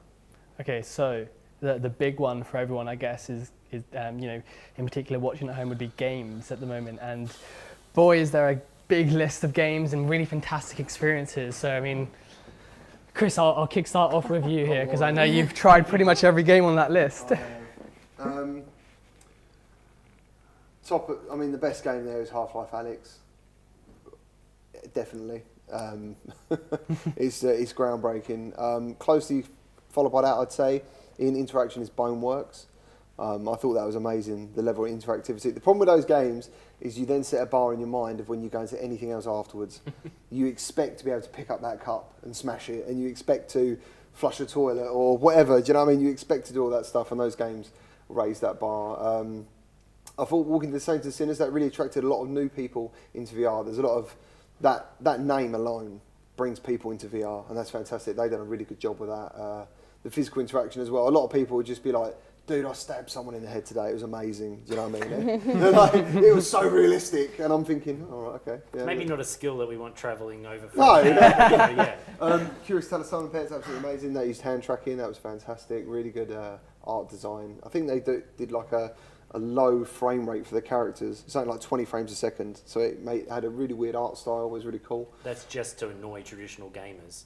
Yeah, probably. Yeah. 20 frames a second. Yeah, the 10 characters hertz. moved that way or something. Okay, yeah, it was really cool. Phantom Covert Ops was like kind of Metal Gear Solid in a kayak. That was brilliant. Pistol Whip. They're all fantastic games. All deserve like a worthy of being on this. Oh, absolutely, absolutely. Until You Fall again. That brought weapon weight into everyone's eye line. All of a sudden, like one big weapon to defend yourself and attack. So you need a big weapon to defend and a light one to defend, and that made all the difference because a lot of games don't care about that kind of thing. You know, if something's really big or a big gun, you need to make it feel realistic that it's got weight to it. And Until You Fall does that really well. Excellent game. All fantastic games, well deserved to be on that list. Sean, you mentioned that kind of Pistol Whip was kind of a favourite of yours as well. Yeah, I mean, Pistol Whips, I think with the VR games, that there are some really great examples out there that everyone's probably aware of, and one company really works out what intrinsically VR does well, and they use that as the main feature of the game. And I think with there are hundreds of copies of some of the best on the biggest pop properties out there, and very few of them have added anything to it. You can add extra features and extra points, but if you corner the one thing that VR does well for one particular feeling or whatever, then it's very hard to beat that. So with Pistol Whip, is one of the things that Pistol Whip does really well is it makes you feel like John Wick. It makes you feel like a badass, and you in your head you are. Everyone else watching you at home thinks he looks a bit, crazy, shooting. But in the game, that's what it does. It makes you feel like you have the ability to kill, all these enemies coming at you, and you get out of it feeling really good. And I think that's Pistol Whip does a great job of that, and it has that musicality. It's different to something like Beat Saber because it has an element of aiming and things like that, which of course Beat Saber does, but it's a different mechanic. So in its sort of core benefit is this ability to make you feel badass, I think. It really does, yeah. To hit someone over the head with a gun in VR is pretty Yeah, cool. yeah, I love that. You shoot, they come at you and Pistol whipping you someone is whip them and fantastic. pistol whip them in the head. Yeah, And a lot of these games, I noticed, are mixed reality enabled games as well, Oh, cool. which is fantastic. Everyone wants to see that. It sells VR amazingly well. I'm so happy I came here today because I realized, first of all, I work too much. Then I have to do much more entertainment, which is basically market research in my case.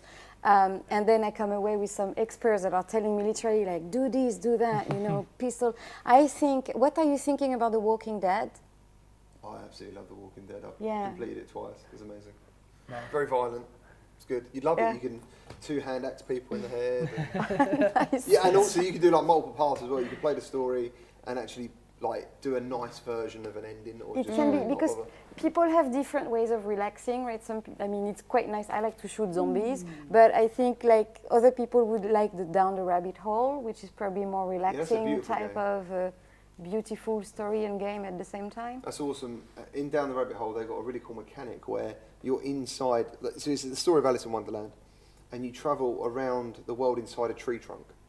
It's really good. And also, I think every room that's loaded in that tree, you can see from the top. So you travel down the tree, and you move around holding branches, which is really cool because then you can manipulate your perspective.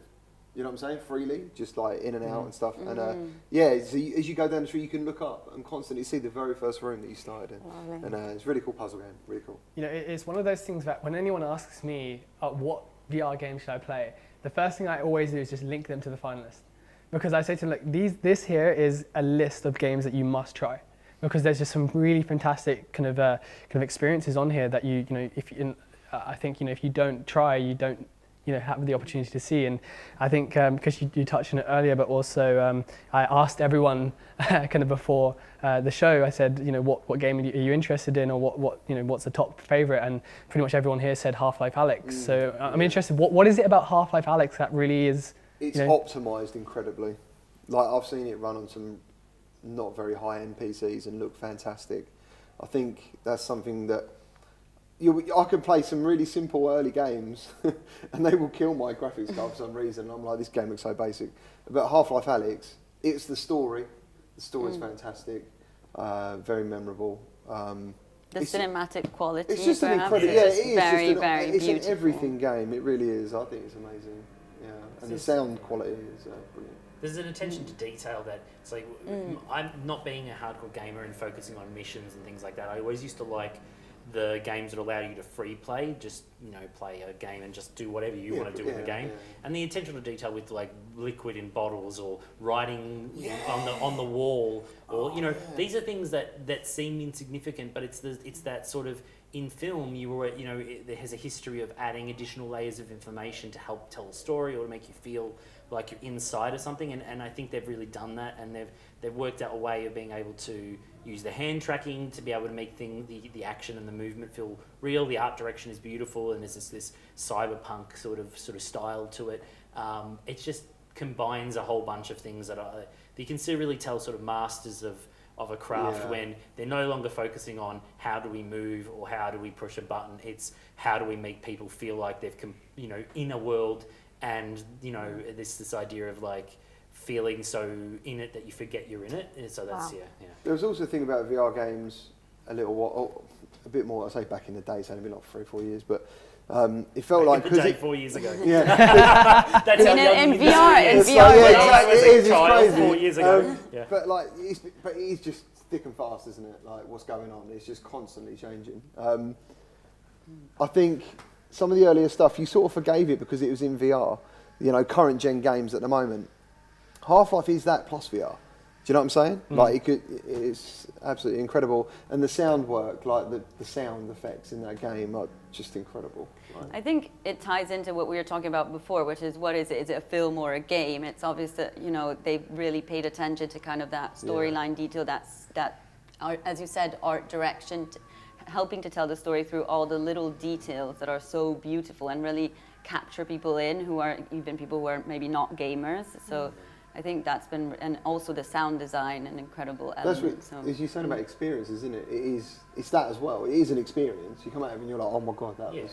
In a way, like a lot of people kind of want to find the limitations or the seams of the game. Because then everyone play one of those sort of old PlayStation games where you run to the end of the map and then you just jog on the spot. It breaks that immersion sort of instantly. You know that you're not in a world, you're in this sort of like cage. And that's just things where like you're kind of picking things up, being like, yeah, well, they haven't thought of this. Oh, okay, they thought of that. Yeah. You know what I mean? And you're like, oh, I was just going to say, you're trying to catch them out. That they're, but no, that they're. It's intense, yeah. Well, I know we could go on all day talking about kind of Half-Life Alyx and all of the fantastic games on this list, but I know we're kind of running out of time now. So I thought it would be best. I think we've got some really great games this year, but who here would like to see some upcoming games that are due to be released? Definitely, 100%.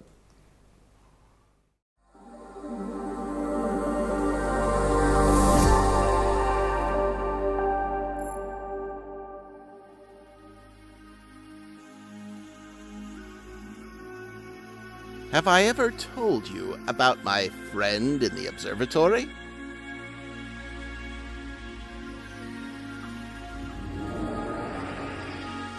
It is a peculiar galaxy that he chose to study. It was chock full of planets in a state of puzzling disequilibrium.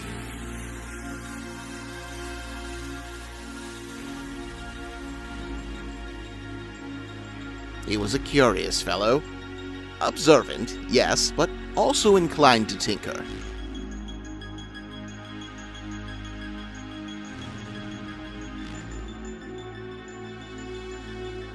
The enigma of the mysterious symbols was my friend's particular obsession.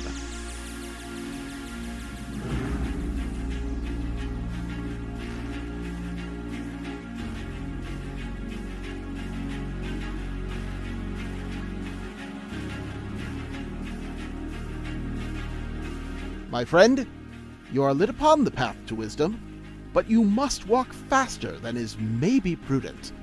But fear not, for you now have at hand a means of magnifying that light.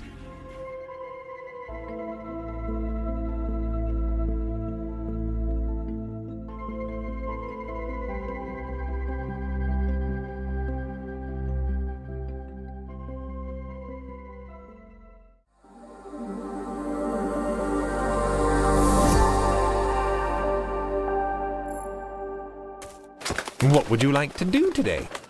If one of the options is to leave me alone, I would vote for that one. Tarzan VR is made up of 3 episodes, each featuring a unique and dangerous part of Tarzan's world. Just like in the storybooks, the hero arrives in the nick of time. Tarzan VR will be on every major virtual reality platform. We even have full knuckle support as well as live support, so you can experience Tarzan in mixed reality if you choose. We're really excited to bring it to as many players as we possibly can. I don't know who you are, but you've got to help me escape. I am the Lord of the Jungle. Used to matching my wits against others. Used to fighting for survival. I am Tarzan. The entire jungle is my home. I won't let them destroy my jungle. Kill my friends and drive me from my home. Lives are not meant to be wasted.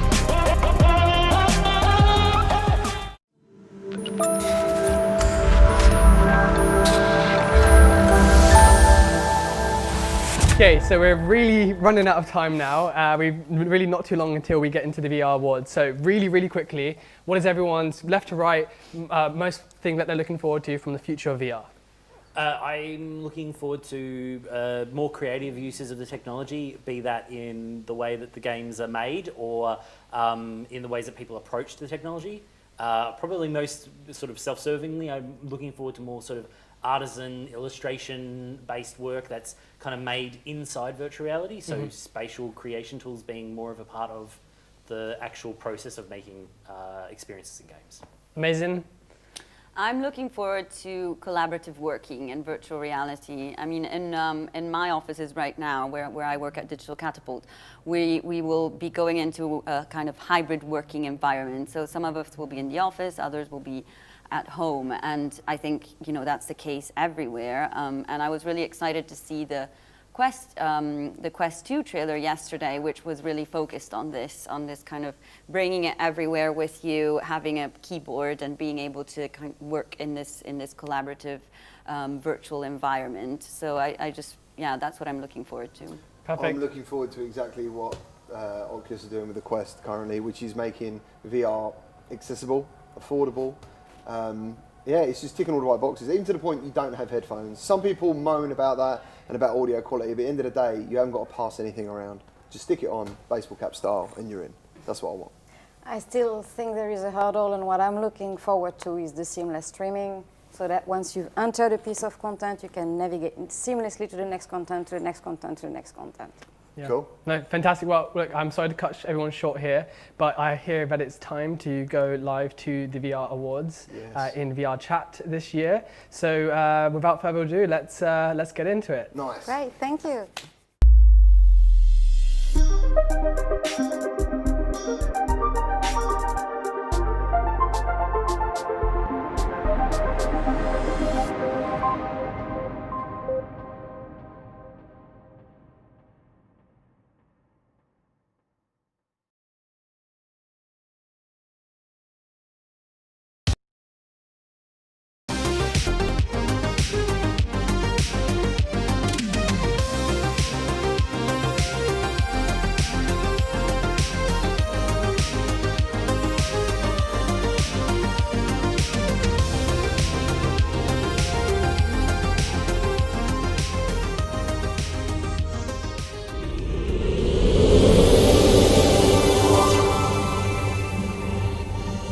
Your resilience, your tenacity, your achievements, our progress, our celebration, our VR Awards.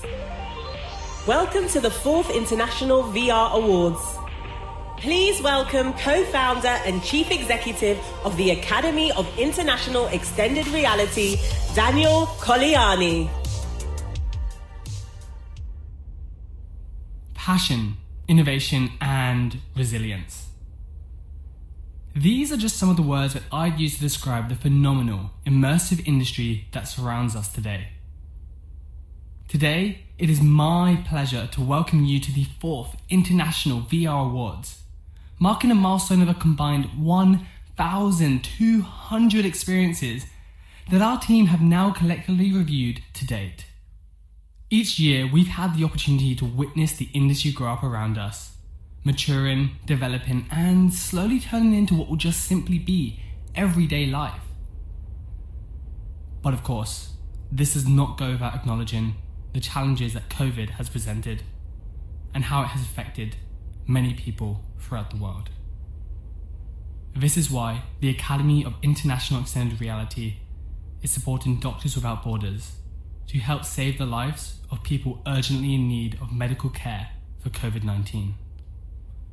Please donate where you can. In addition to this, our team was also faced with a challenge. In a changing world where physical events are just not an option, and with looming event deadlines on the horizon, we had to ask ourselves, truly, what should a virtual event look like? And that's when we realized, why put a physical event into VR, when instead you can put the VR into an event?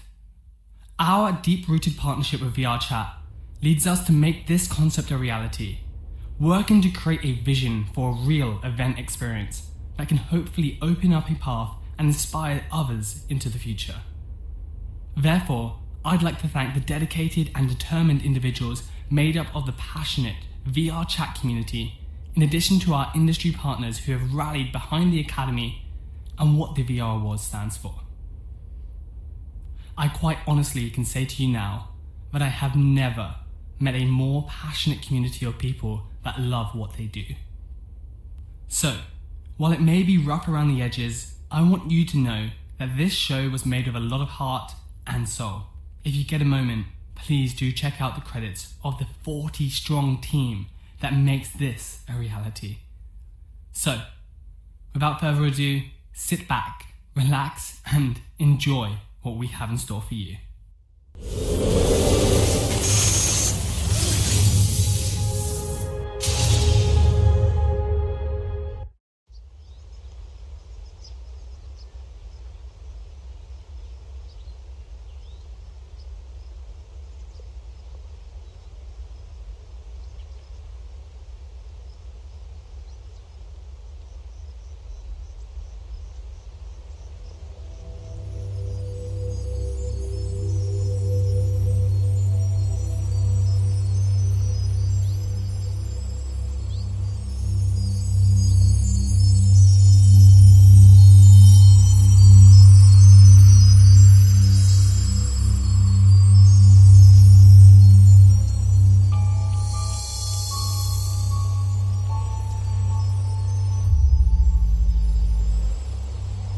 what if? What if VR could fix this? What if VR can make things better? A whole new audience is putting on a headset for the first time. Seeing VR as a way to access the world that they can't access anymore. Compressing a 10-year worth of growth into just a couple of years. There's so many new worlds and so many new experiences. Rather than being isolating, as some predicted, it's kept people moving. We are at the dawn of a new normal that will include VR as an indispensable life tool. To see so much interest in the market and also so much hope. VR and haptics have given a whole new meaning to reach out and touch someone. This is future. The future. The future. Future. Future. Future. Future. Future. Future. The only limitation is our imagination. Congratulations and all the very best to the finalists. Thank you and have a great show.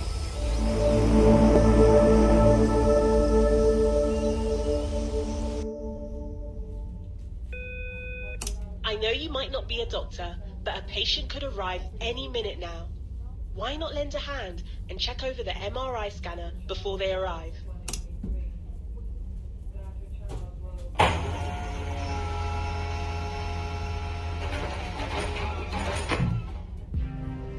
Saving lives using innovative technologies, VR Healthcare of the Year. Fundamental Surgery at Home VR Modality. Galderma Interactive Anatomy. Health Scholars ACLS VR Simulation Trainings. Blood Identification VR. OMS Interprofessional. Periopsim. Social Engagement. Trauma Simulator. And the winner of VR Healthcare of the Year is Fundamental Surgery at Home VR Modality by Fundamental VR.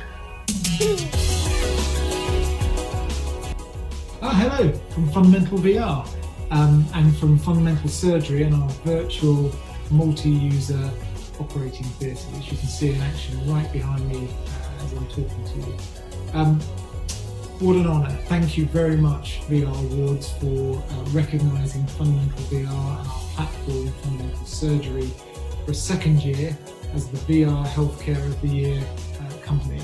It's a great honour to receive this once. It's a real amazing privilege to get it for a second time. So thank you to everybody who voted for us. We will continue to push the envelope when it comes to the use of VR, of haptics, and of all of the different modalities and exciting things that come out of the immersive technology that we're working with, and continue to try and put safe, reliable ways of practicing and rehearsing in the hands of surgeons across the globe.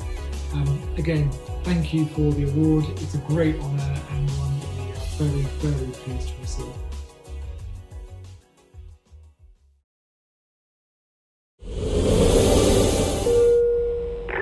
Hello, this is your not pilot speaking. It looks like you've had a great flight so far. We'll be arriving any minute now. Pull the lever to begin our descent. Paving the way for the future of learning, VR Education and Training of the Year. Collaborative soft skills training in VR. DHL SLAM. Large-scale multi-user fuel movement VR training. ITI VR Construction Hazard ID. Relationship Management. McDonald's Hospitality Training. Mel Chemistry VR. Police Stop and Search VR Training. VR in Vocational Education and Training. Evaluating effectiveness and efficacy.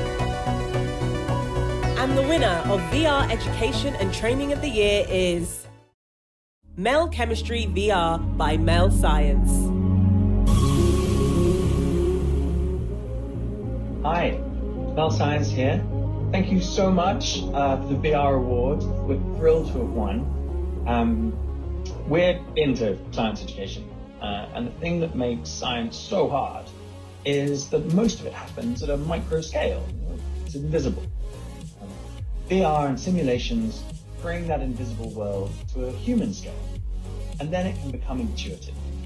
With the help of this award, we hope we can bring science resources and can help other immersive technologies continue to grow in classrooms and homes all around the world.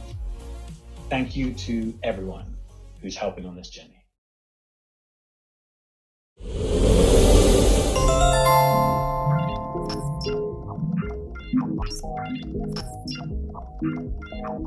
Update enable. Update enable. Update enable. Initializing Cloud XR.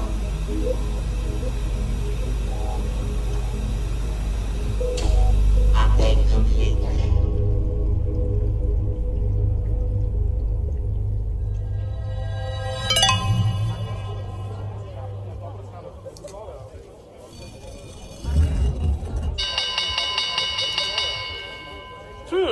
I wonder what this button does. Let's find out.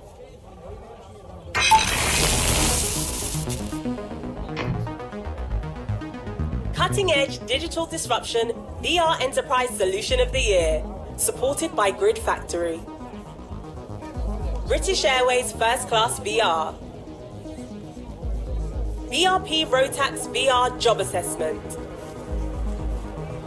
Enduvo 1.0. Immersive Collaboration Platform. US Air Force Flight Simulator. Virtual Enterprise Platform. This year, the Grid Factory are proud to be sponsoring the VR Enterprise Solution of the Year award. For us, it's a really important award because this is where VR and AR are being used for commercial use and driving, business benefit and change. This year, the winner of the VR Enterprise Solution of the Year award is Media Squad with BRP Rotax VR Job Assessment. To celebrate this occasion, winning our first VR award, I'm standing here right in the middle of Innsbruck, surrounded by trees and the Tyrolean Alps. And from here, a big shout out goes to all the guys at BRP Rotax, especially Marcus Niederwimmer and Victor Moran. They not only believed in our vision, but also mentored and accompanied the project all the way from start to finish. It also goes out to our own VR visionary, Andre Kara, and of course Marcus Heiss and his guys at Twentio, Michael Schiestel and his guys at Clockstone, who helped us with so many things in so many ways. Most of all, it goes out to my guys at Media Squad, who put so much love, passion and energy in making this VR-based assessment a reality. Personally, this award means a lot to me because it shows that a small and innovative studio like us can achieve something truly amazing. Over and out from Tyrol.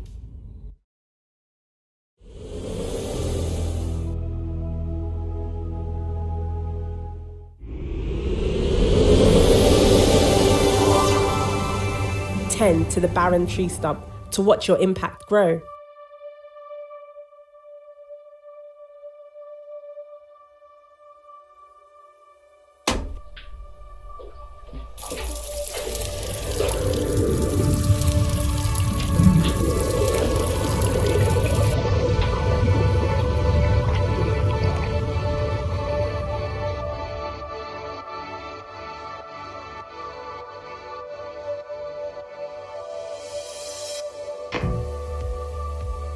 Striving to change the way we see the world. VR Social Impact Award. Alcove. Galeriku, a VR museum like no other. Lesson of Auschwitz, VR tribute by school students. Some inattention on the left.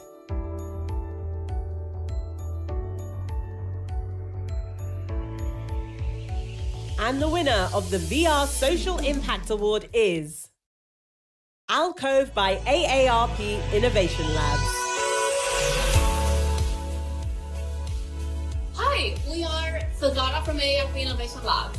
And Kyle from Endeavor. We are extremely proud to be part of this wonderful community, and what a big honor it is to be nominated alongside projects from creators we appreciate and respect so much.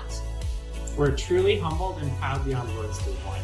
This is a huge validation of our efforts so far and a significant encouragement to continue growing Alcove to be the go-to place for family members of all ages to connect and explore in VR.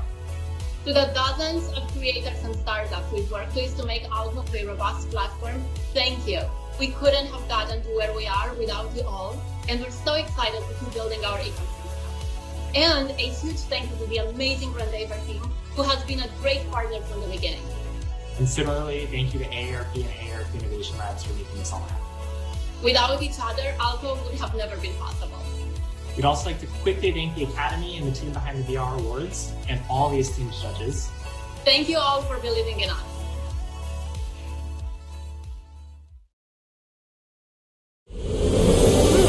I wonder what this button does. Let's find out.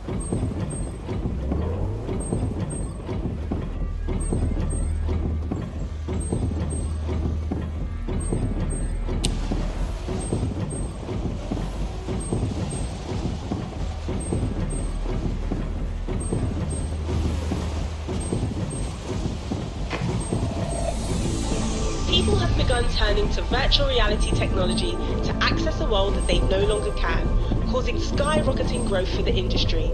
This is a promising new era for VR. Rising VR Company of the Year. Cybershoes. Imperia. Ever Never Games. Clip VR Immersive Technologies. VR In. And the winner of Rising VR Company of the Year is Clip VR Immersive Technologies. Hey, I'm Rishi. I'm Aditya. Wow, it's such a great honor to receive this award for Rising Company of the Year. I really thank AIXR. We are very, very excited about this award, including every single member of the VR team. Thank you so much. I would like to thank AIXR and the community for this award. We hope to bring many new VR titles next year. Big thanks and cheers to our team who made this possible. Thank you.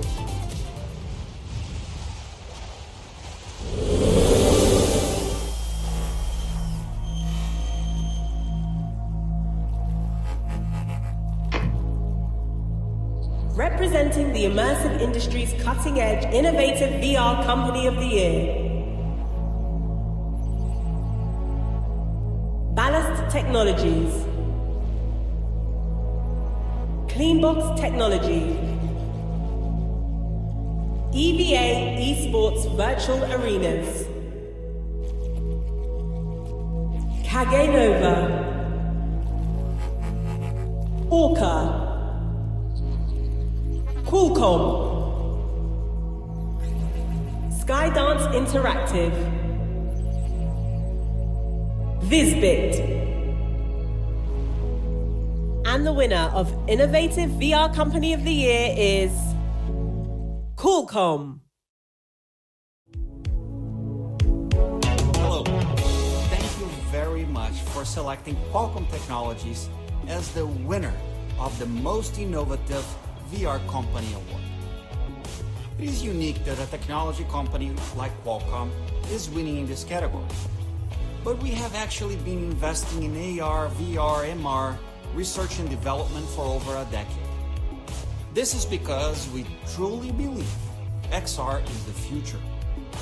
Over the last 10 years, we have committed to developing best-in-class, purpose-built technology for XR, which has resulted in Qualcomm Snapdragon platforms powering over 30 AR, VR, MR devices. We're always pushing the boundary of what we can do and asking ourselves, what else? What's more? How can we make things better? Our engineers and product teams are aware that no matter what we create, it is incomplete unless the entire ecosystem of ODMs, OEMs, developers, software companies, and operators are working together to push XR collectively forward. Along with our partners, our XR team will continue to push XR technology innovation with a relentless desire to make XR even more immersive, compelling, and accessible for mass consumer adoption to help usher in a new transformative world through XR. Thank you again for this award. It is truly an honor, and I'm so excited for what is to come in XR, and we're just getting started.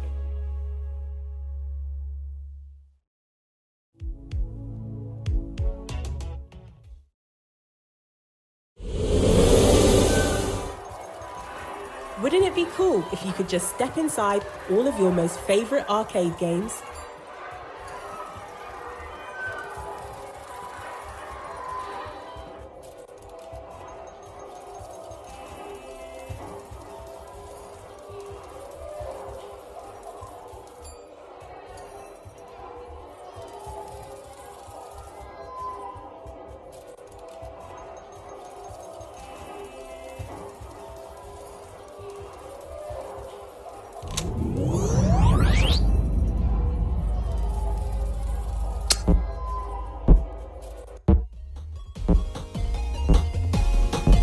This could just be me, but if I were you, I'd shoot the invaders before something bad happens.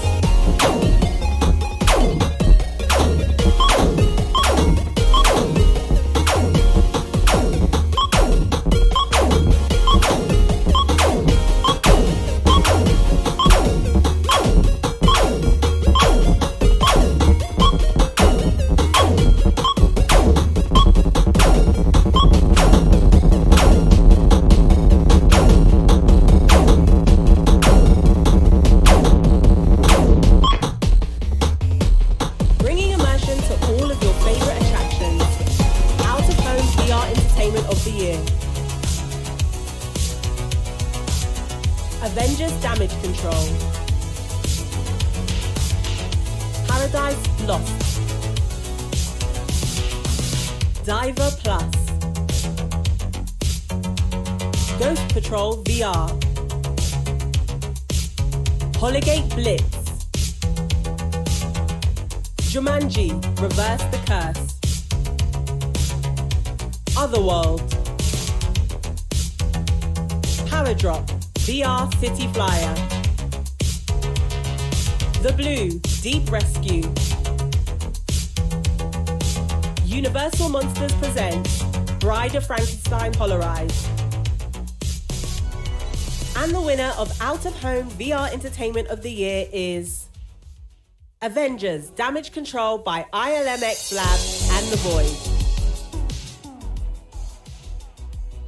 Hey everyone, the VR Awards from home. Thank you so much for this honor. We couldn't be more honored to receive it. For all of us at Marvel Studios that were involved in this, in our partnership with The Void, the ILMX Lab team, and most importantly, the fans, we couldn't be more honored to have brought this experience to life. We look forward to bringing more of these experiences to life in the very near future, in your home and outside of your home.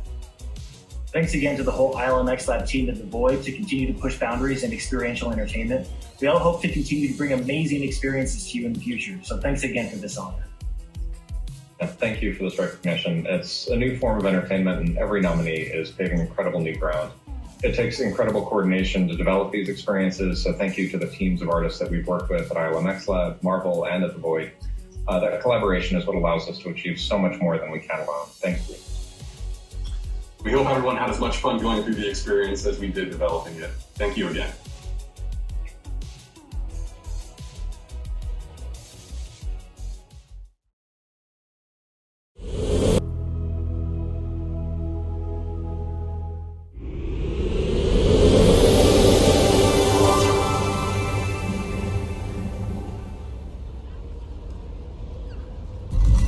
Touch the panel in front of you and take a look around.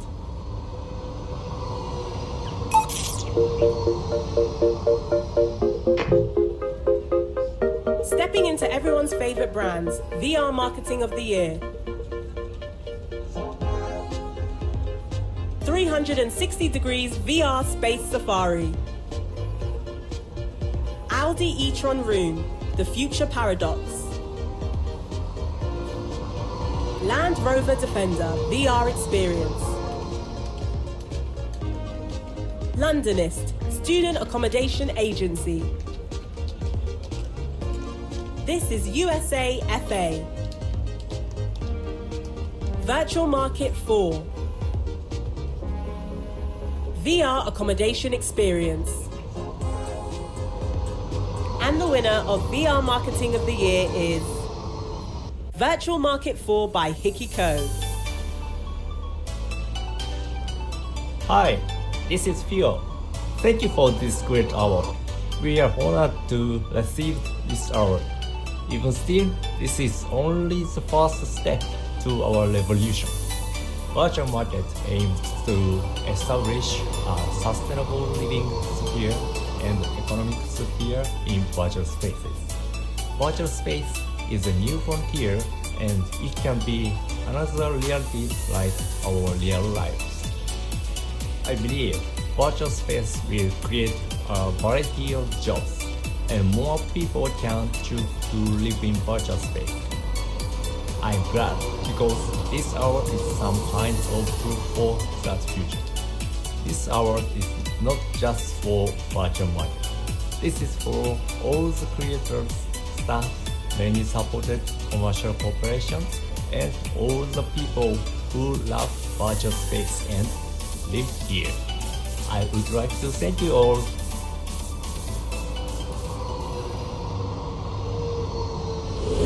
It's time to sit tight and get comfortable. I hope you brought some popcorn.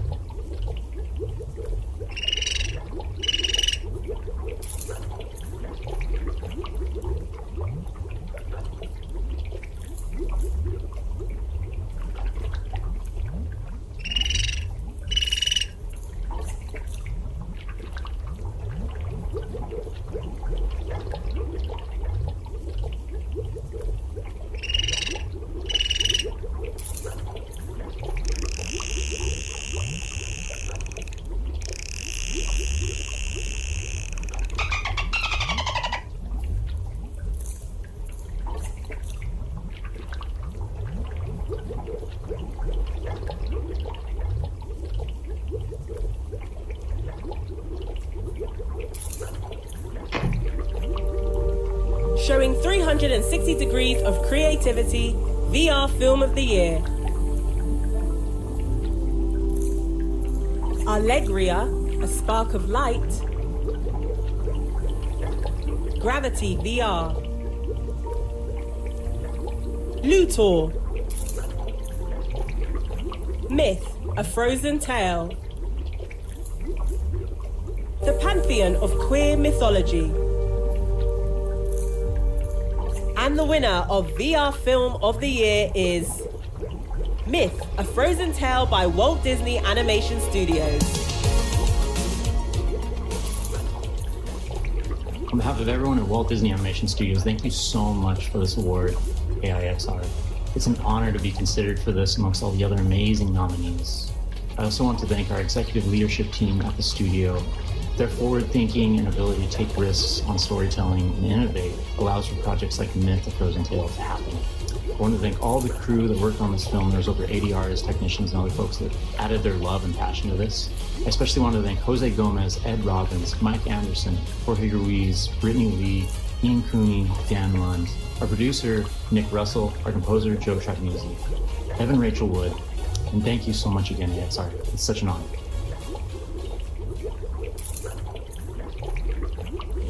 This is where I get to have a bit of fun. Relax, enjoy the music, and let us immerse you in the unusual.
G.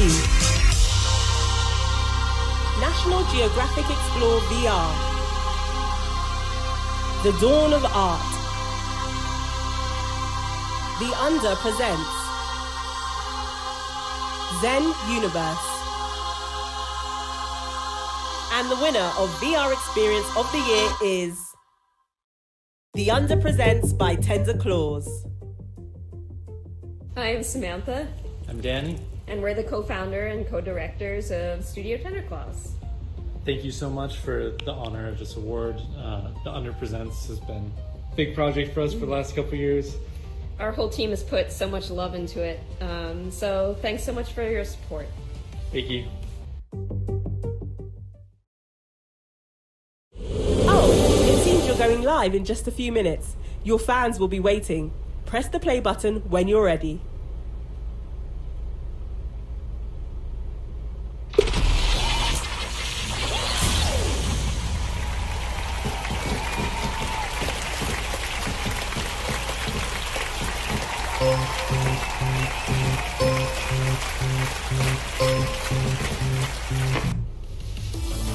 All the community's favorite creators. VR Social Influencer Award. Thrill Seeker. Nathy. Eric for President. Cass and Shari VR. Virtual Reality Oasis. Kent Bye. And the winner of the VR Social Influencer Award is Thrill Seeker. When I started my channel a little more than a year ago, I never imagined in my wildest dreams that it would become the giant community it is today. I want to say thank you to every single person that has ever clicked on one of my pink space thumbnails. I think a channel like mine is a very clear example of how healthy the VR industry really is right now. Interest in VR is through the roof and people are looking for content related to it. And I think my channel and others like it are a testament to that. And it really feels like developers, content creators, hardware developers, and of course the community is a great big family, and we're all working together to show everyone just how special this virtual reality thing is. We're all truly pioneers for the future. So once again, I want to say thank you, but we're not done yet. To another video, another smashing game, and another smile the first time someone puts on a headset. We're in this together. Much love, Thrill Out.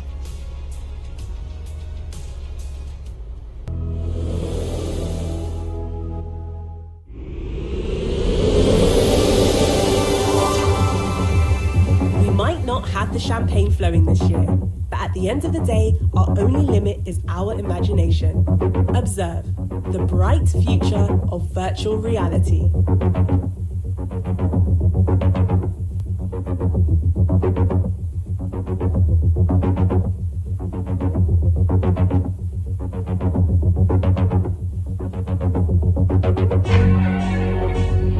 Building the technology that transports us. VR Hardware of the Year. Pimax Artisan. Valve Index.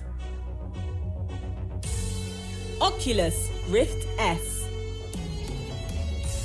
Vario VR2. VRGeneers X-Tool 8K.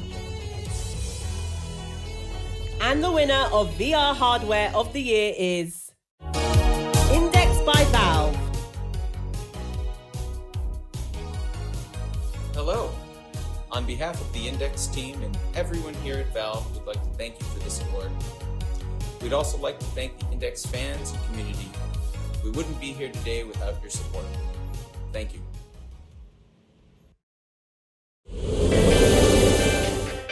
I'll give you a 5-second head start to work this one out.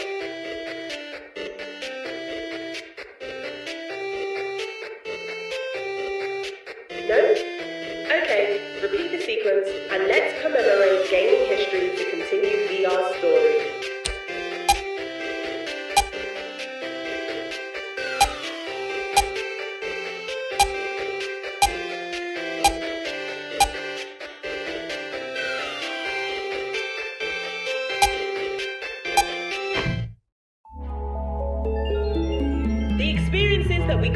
down, VR Game of the Year.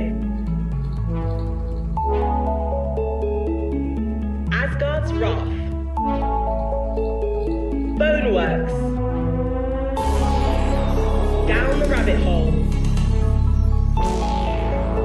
Half-Life Alyx. Phantom Covert Ops. Pistol Whip. Stormland. Synth Riders. The Curious Tale of the Stolen Pets. The Room VR, A Dark Matter. The Walking Dead, Saints and Sinners. Until You Fall. And the winner of VR Game of the Year is Half-Life Alyx by Valve. On behalf of everyone at Valve, thank you so much. Half-Life Alyx was such an incredible project to be a part of for all of us. Along the way, we had a lot of confidence in the experience we were building, but sometimes we doubted whether Half-Life fans would really agree with our decision to make the product for virtual reality. But the medium had so much potential, we believe, specifically for Half-Life. And it seemed like the perfect vehicle for the current installment in the Half-Life series. Also, although Valve is the creator of the Half-Life franchise, we really don't see ourselves as the unilateral owners of that universe. Rather, we feel like stewards and caretakers of it, and that we do that work at the behest of the PC gaming community. That's the feeling that really caused us to bring as much craftsmanship and care and love to this release as we have to anything we've ever done. Receiving this award, in a way, says to us that the care and energy that we tried to pour into Alyx was seen and appreciated by those of you who played it. So again, on behalf of everyone at Valve, thank you so much for the honor of receiving this award.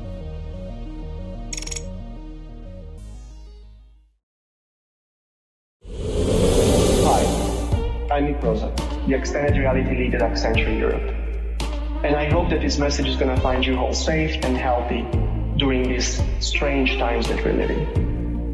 Today I'm here to celebrate the career and the talent of a pioneer, a visionary, and an exceptional entrepreneur.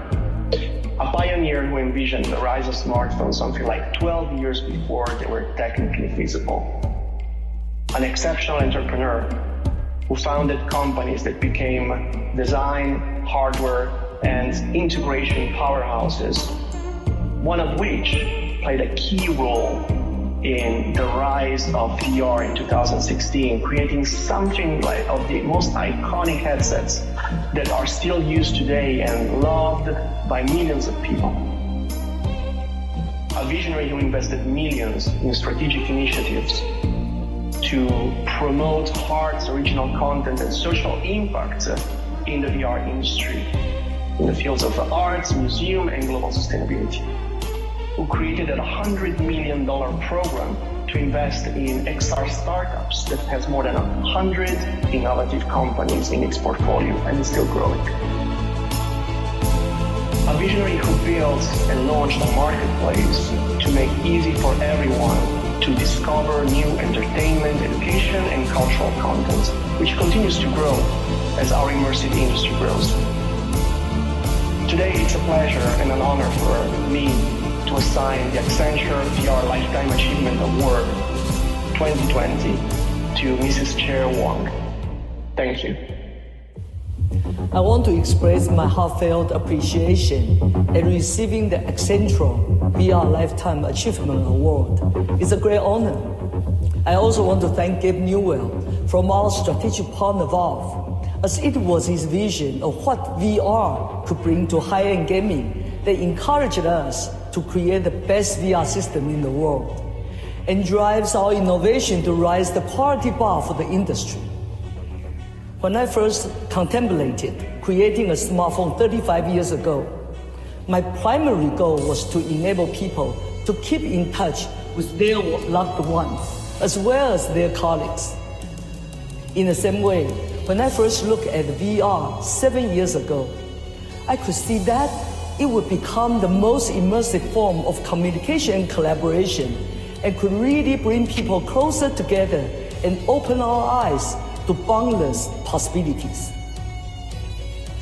That's why our vision at HTC Vive is to merge technology with our humanity, to unleash our imagination, leading to a whole universe of new experiences. Of course, it's still early days.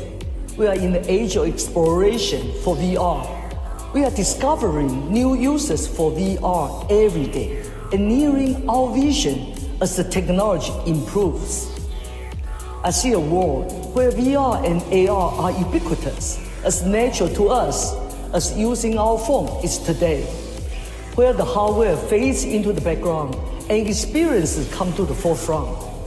For me, it's the most exciting time to be in the industry. Every day is a new adventure. It has been fantastic to see so many people, companies, schools, museums, and many more recognize the potential for VR and utilize it for professional collaboration and training, education, healthcare, art and culture, and even global sustainability. VR truly holds the key to a better world. I wouldn't be here today without all the partners we have worked with along the way. Vital to the success of VR is a robust and dynamic ecosystem, and no one company can do this alone. Hardware creators, platform, and infrastructure providers, most of all, content developers, we all have to work together to make this vision happen. That's why we have invested so much in all these building blocks and continue to play a key role in this fast maturing VR community. I would like to thank all of our partners who are helping to build this ecosystem and the Academy of International Extended Reality for your support. Thank you very much.